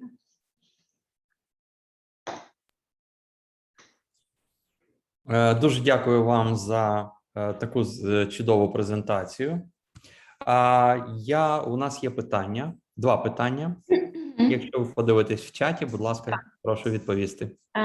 Christina, do the cases you mentioned in your presentation provide for physical transmission of electricity, or they are examples of virtual financial PPA? Good question. This is an examples of both physical and virtual PPA. Let's say the cases for Daimler, Volkswagen, these are, I think, virtual PPAs. The cases in Heidelberg Cement, this is a physical PPA. But I can actually check this in details, and if the organizers let me answer in details, I can provide you details for each case later. Does AHK plan for any activities promoting and developing legislative conditions for? Yes, I mean, this is the major reason, let's say, why we participate in this event, because we want to work in close cooperation with Ukrainian companies, and Germany is ready to share the roadmaps and the challenges they had to overcome to reach the, this level of maturity they have right now. But this will be, of course, more of a, dialogue recommendation position. And I'm inviting everyone to join our open meetings that we will have in AHK. Please follow our page, and I'll be glad to see you. Дуже вам дякую, Крістіна. Маємо надію, що ви нашу асоціацію теж будете запрошувати, бо у нас якраз досить багато юристів, юридичних компаній, які сьогодні і слухають вас, і є членами асоціації, і буде дуже цікаво приєднатися до ваших консультацій, до ваших вебінарів чи конференцій, які ви зустрічі будете проводити. Дуже дякую. Да. Тепер ми переходимо до наступної доповіді. Максим Семенюк, компанія DIN VGL. Максим, ви готові? До речі, компанія DNVGL є членом нашої асоціації, і ми дуже задоволені, що саме ви, така досить поважна компанія, сьогодні буде робити презентацію. Ми слідкуємо за вашими оглядами, звітами з розвитку відновлювальних джерел енергії, і дуже буде цікаво послухати стосовно визначення ціни електроенергії за корпоративним PPA для відновлювальних джерел енергії. Максим, вам слово.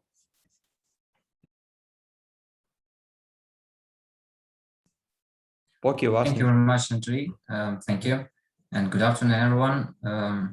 So indeed, today I will touch on one of the aspects on commercial side of the PPAs, and we've seen today that the whole topic of PPA entails many complexities, but even without one particular aspect, PPA pricing and PPA valuation, there are many things to discuss.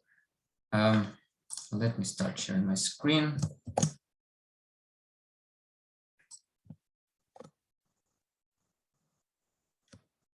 Right, I believe now you can see it. So my name is Maxim Semenuk. I'm a consultant at Energy Markets and Strategy Department of DNV. I'll be speaking today about corporate PPA pricing. You will see me going quite fast through the slides.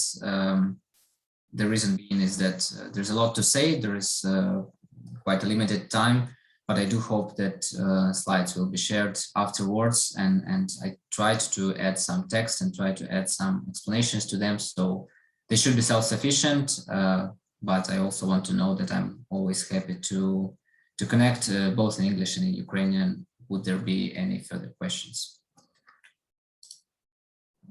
You can see what is the content of my presentation here. First, I would like to talk about the value of a corporate PPA. What do we mean when we say PPA value? What is the PPA price? Not only being the price of electricity, but what can you do with it? How can it be used as a tool to manage the risks? And finally, I will talk about corporate PPA pricing, giving a few examples of techniques to how to price PPA. Just a couple of words about DNV for those who might not be familiar with us.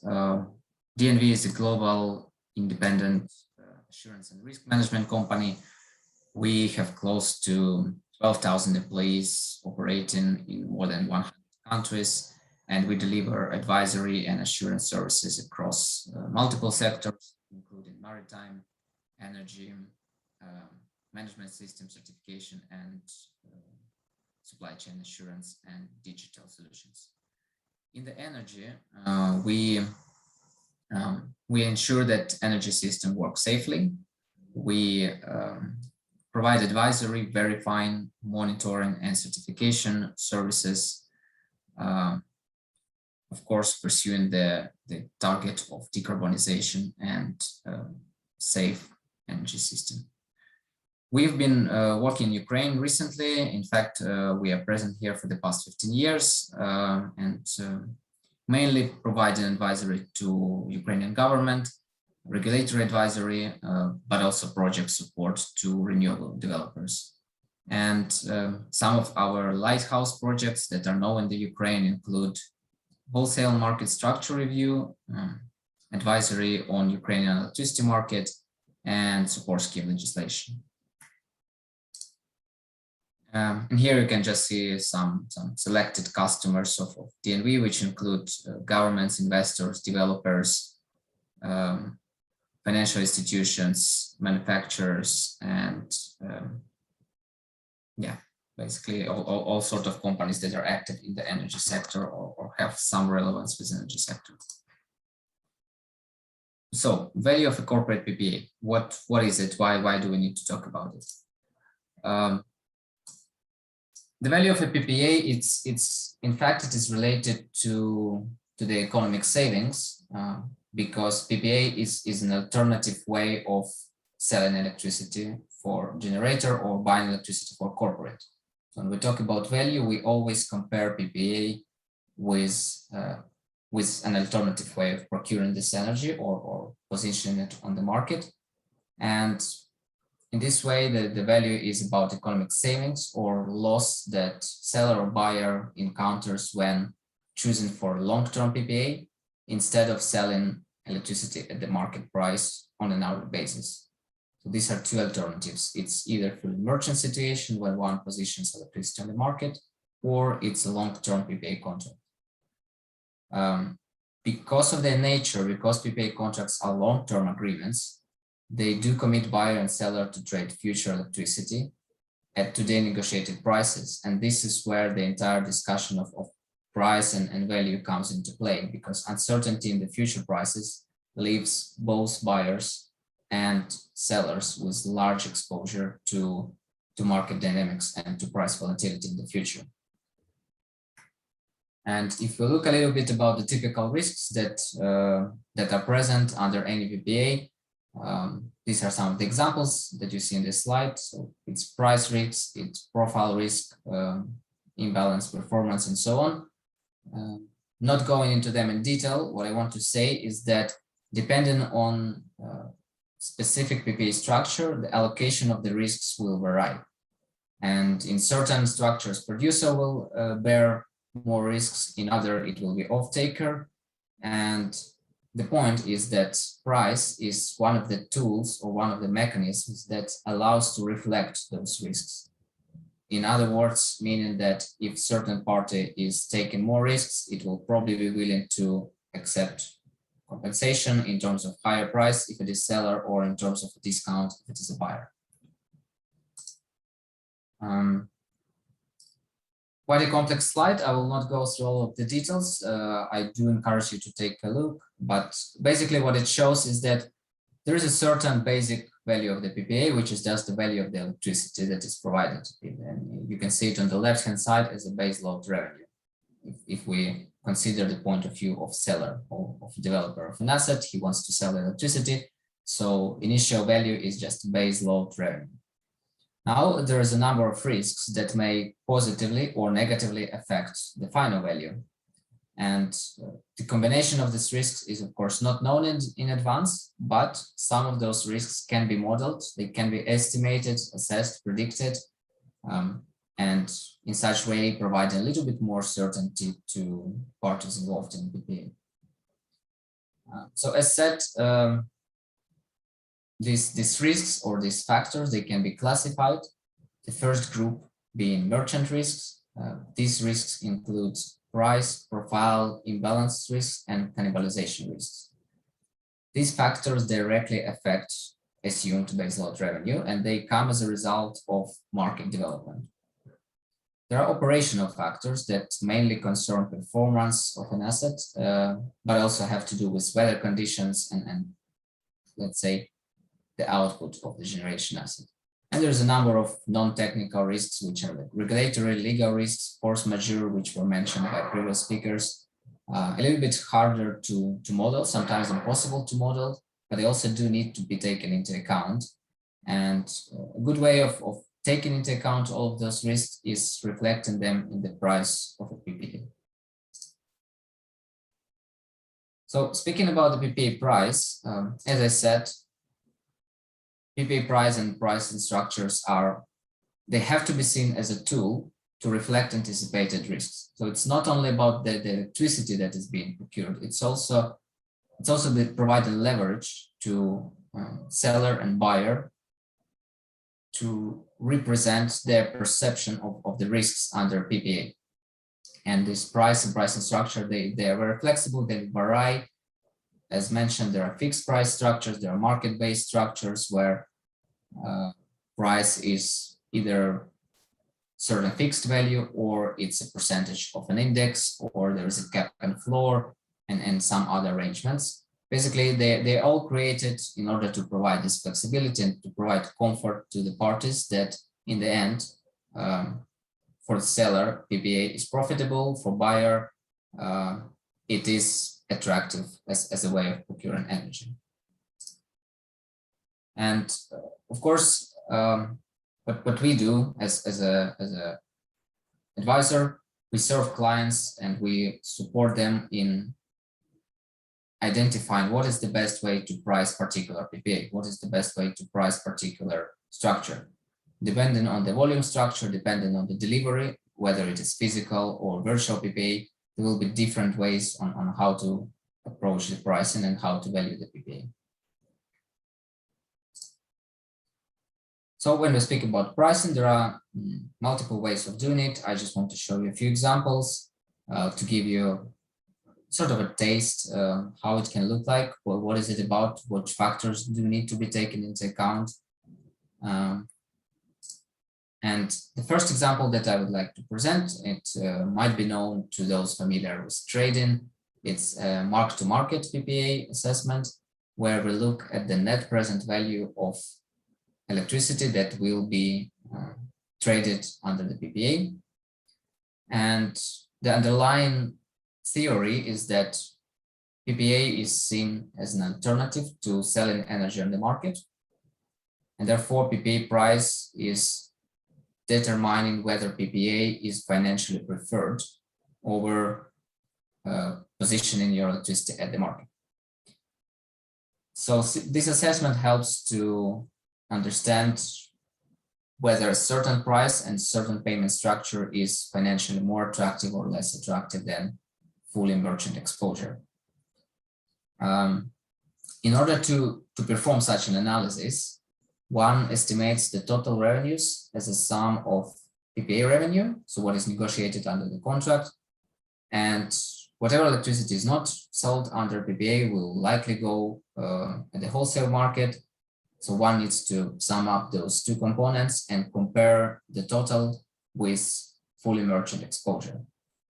And in order to do that, our price forecast curve is normally used, and it's possible to explore sensitivities. For example, in the right bottom hand side, we have been looking at how the total revenue will vary depending on the share of total produced electricity that is sold under PPA.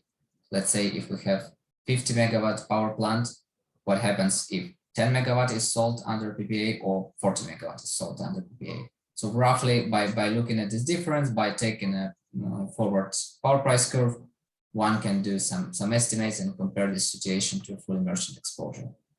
So this is first technique, fairly simple. You do need to have a view on the power price development, and you need to have a view on your estimated production profile.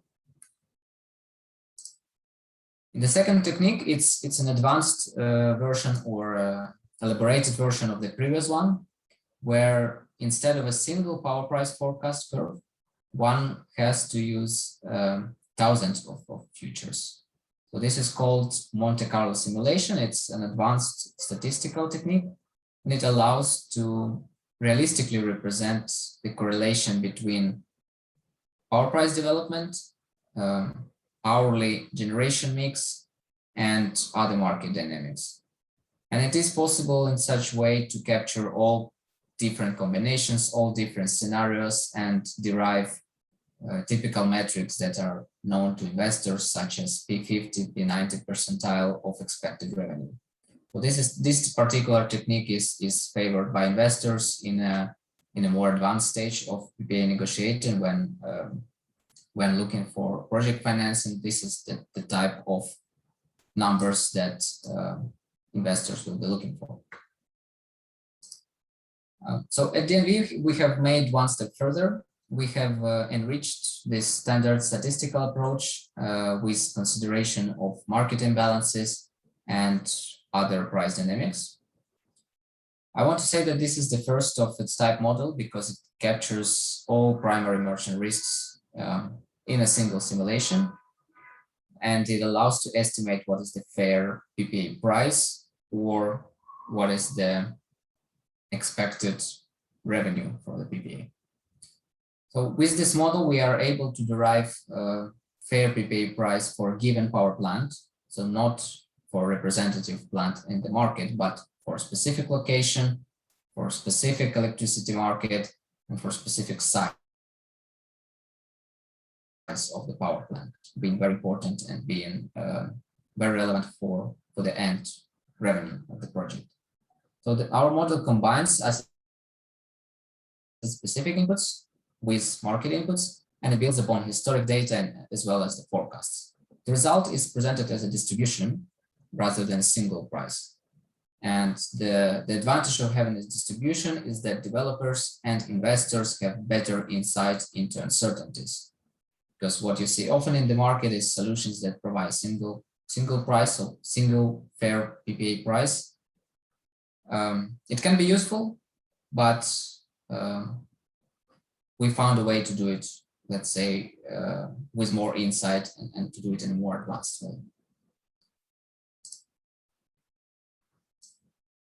As I said, it's a short presentation, but I do want to share some key takeaways concerning PPA pricing based on the experience in European markets.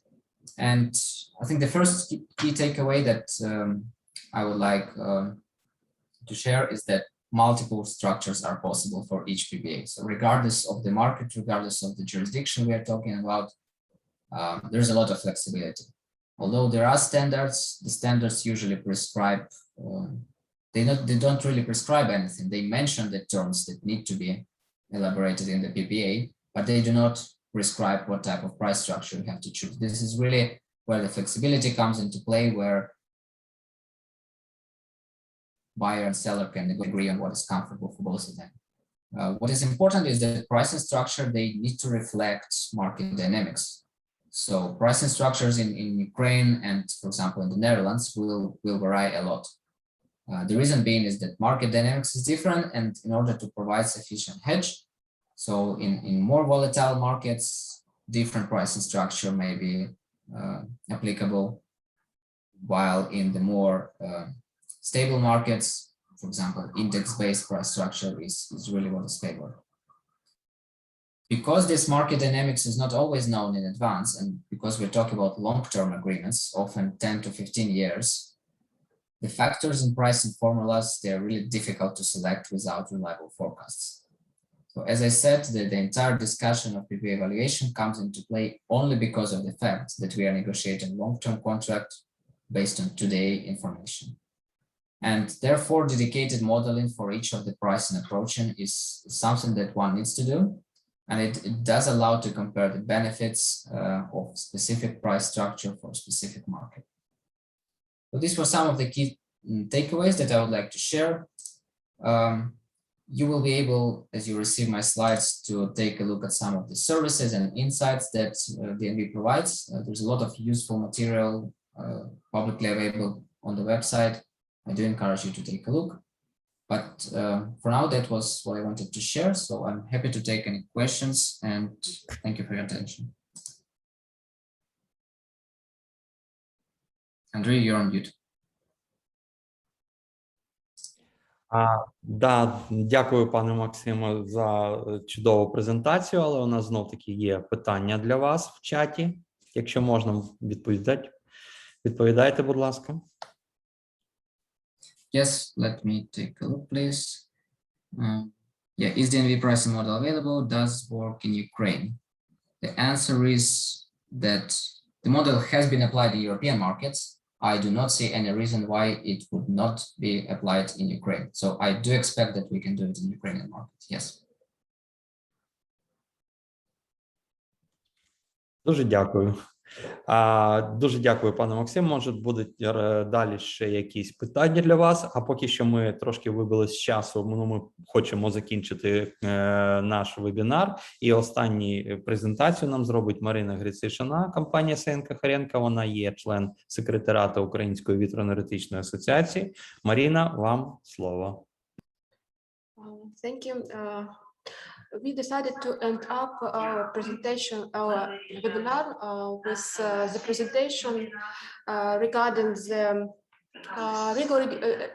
regarding obstacles for conclusion of the corporate PPAs in Ukraine. As always, when we discuss the corporate PPA with our colleagues, with market participants, the main question is what the barriers for conclusions of the corporate PPAs. And we have different opinions regarding this issue. For this reason, I decided to discuss with you this question from unusual method. I think it will be interesting to consider on this problem like a practical case. You can see my presentation, so let's imagine that we have a practical situation. We have the factory that plan to produce equipment with the use of renewable energy. And this factory would like to conclude corporate PPA in Ukraine now, or according to the laws of Ukraine. And this factory would like to understand the main steps for conclusion of the corporate PPA in Ukraine, the main barriers for conclusion of this agreement, and the main requirements to the law that we need to change in the laws of Ukraine in order to use this concept of the corporate PPA in Ukraine. Before I started the analyze of this practical case, I would like to mention the assumptions that we have for such cases in Ukraine now. First of all, we are restricted with only physical corporate PPAs. As was mentioned in previous presentations, financial or virtual PPAs, it's considered more like financial instruments, and these contracts are not regulated in Ukraine now. The presentation will be limited only Ukrainian law. I will not consider the schemes with the guarantee of origin due to the lack of the regulation in the Ukraine, but we expect that this regulation will be developed and approved in the nearest time.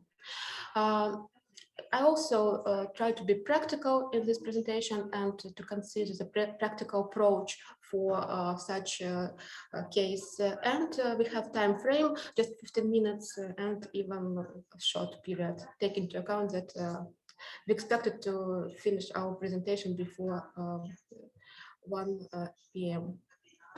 So the first step, we need to determine the segment of electricity market where we can conclude the corporate PPA on the current conditions. I propose to start from the wholesale market, take into account that the factory, it's a large consumer, and the factory would like to have long-term agreement. And for the long-term agreement, we can consider in Ukraine the bilateral contracts market. So if we consider this market, we need to determine the type of the agreement. It's the next stage. According to the Article 4 of the electricity market of Ukraine, we have the number of the types of contracts that can be concluded on the wholesale electricity market. And the main question, where is the corporate PPA? If we consider that the corporate PPA is a long-term agreement between the RES producer and the corporate buyer, we can consider as an option to conclude the bilateral agreement of purchase and sale of electricity. And the next step is to determine the main conditions of this agreement or the template of this agreement. According to the Article 4 of the electricity market law and 66. The bilateral agreement should include the following main conditions. However, we don't have the certain template for this agreement. At the same time, we do not have any restrictions regarding the term of this agreement, and theoretically we can conclude it for 10 and 15 years. But we need to take into account that according to the electricity market law, the regulator has the right to set a maximum term of bilateral agreements. And when we consider all this option, we need to take into account this risk in the future if the regulator will make such decision. So if we proceed with the bilateral agreement, we need to go to the next step, conclusion of a bilateral agreement.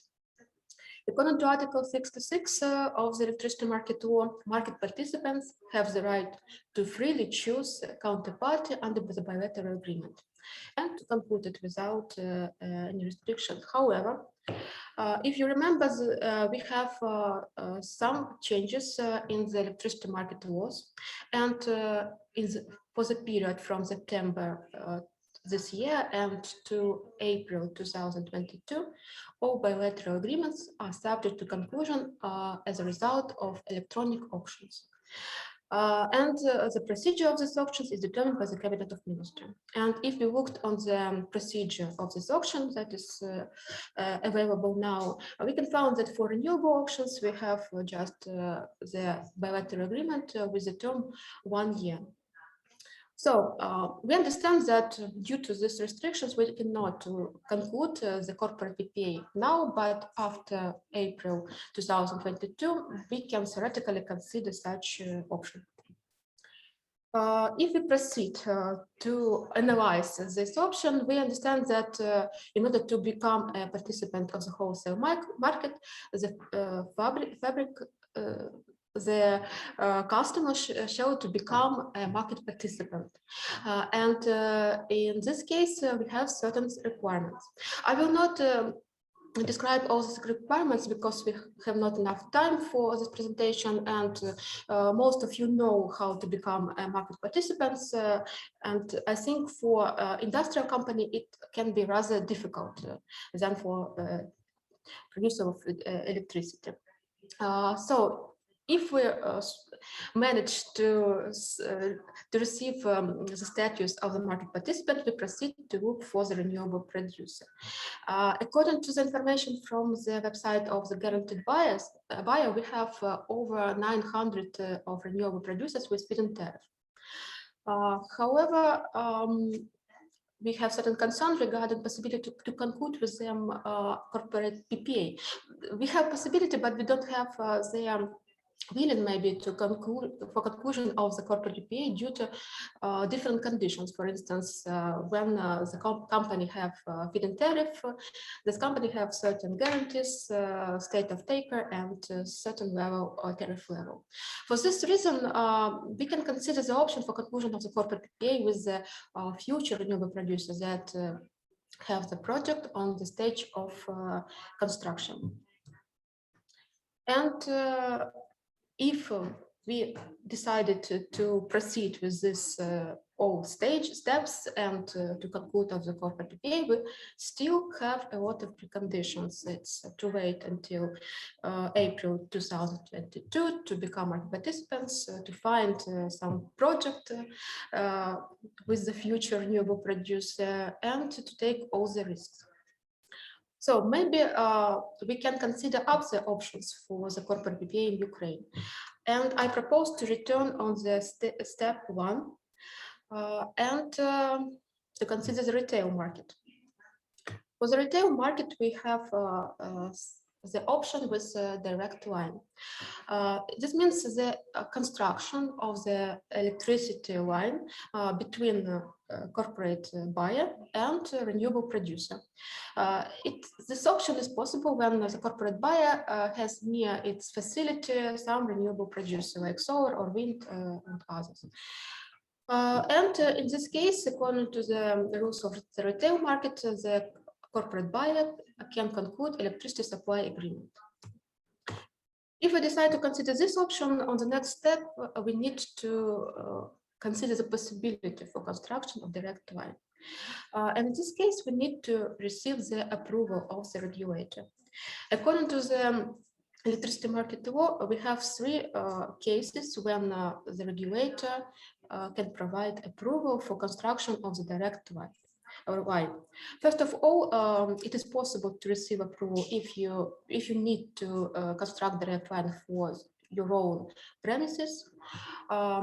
Then a consumer received a refusal for a grid connection from TSO or distribution system operator, and we have a feasibility study that proves that such connection is more effective from economical reasons. And we also have a resolution of the regulator that contains the detailed procedure for receipt of such approval of the regulator. However, we need to understand that there is no any project in Ukraine with the use of direct line. For this reason, it's hard to predict whether it will be possible or not to receive for certain companies the approval of the regulator for such option. So on the basis of this analysis, we can come to the conclusion that the main obstacles for the corporate PPAs connected with the temporal requirements for conclusion of bilateral agreements on the electronic auctions in Ukraine now. Without these requirements, I think we will have more possibilities for conclusions of such agreements.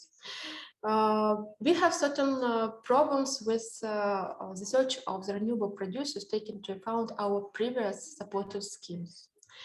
And we also have a good option with direct line, but we do not have any practical experience and practical cases for application of the direct line for renewable projects. And in conclusion, if we consider the requirements that we need to change in the law of Ukraine in order to implement the corporate PPA, I think we need first of all to determine state policy for support of the corporate PPA in Ukraine. In other countries of the EU, we found that the state supports the corporate PPA, and it's the main driver for development of such concept and conclusion on the market. At the same time, we need to understand how to apply a supportive scheme and the corporate PPA, because when we discuss the different schemes for conclusion of the corporate PPA in other countries, we found that this contract can be connected, for instance, connected with contract for difference. And it's important to have the clear structure for the contracts for difference and the corporate PPA in our country. We have also questions regarding participation on the market, and also one of the questions that can be an obstacle for the corporate PPA is the lack of data for analysis of economic models for such contracts. And of course, in the end, I'd like to say that we need to consider as an option a direct line, and in case of practical application of the concept, it can be also a solution in Ukraine. So thank you for your attention, and if you have any question, I will be happy to answer.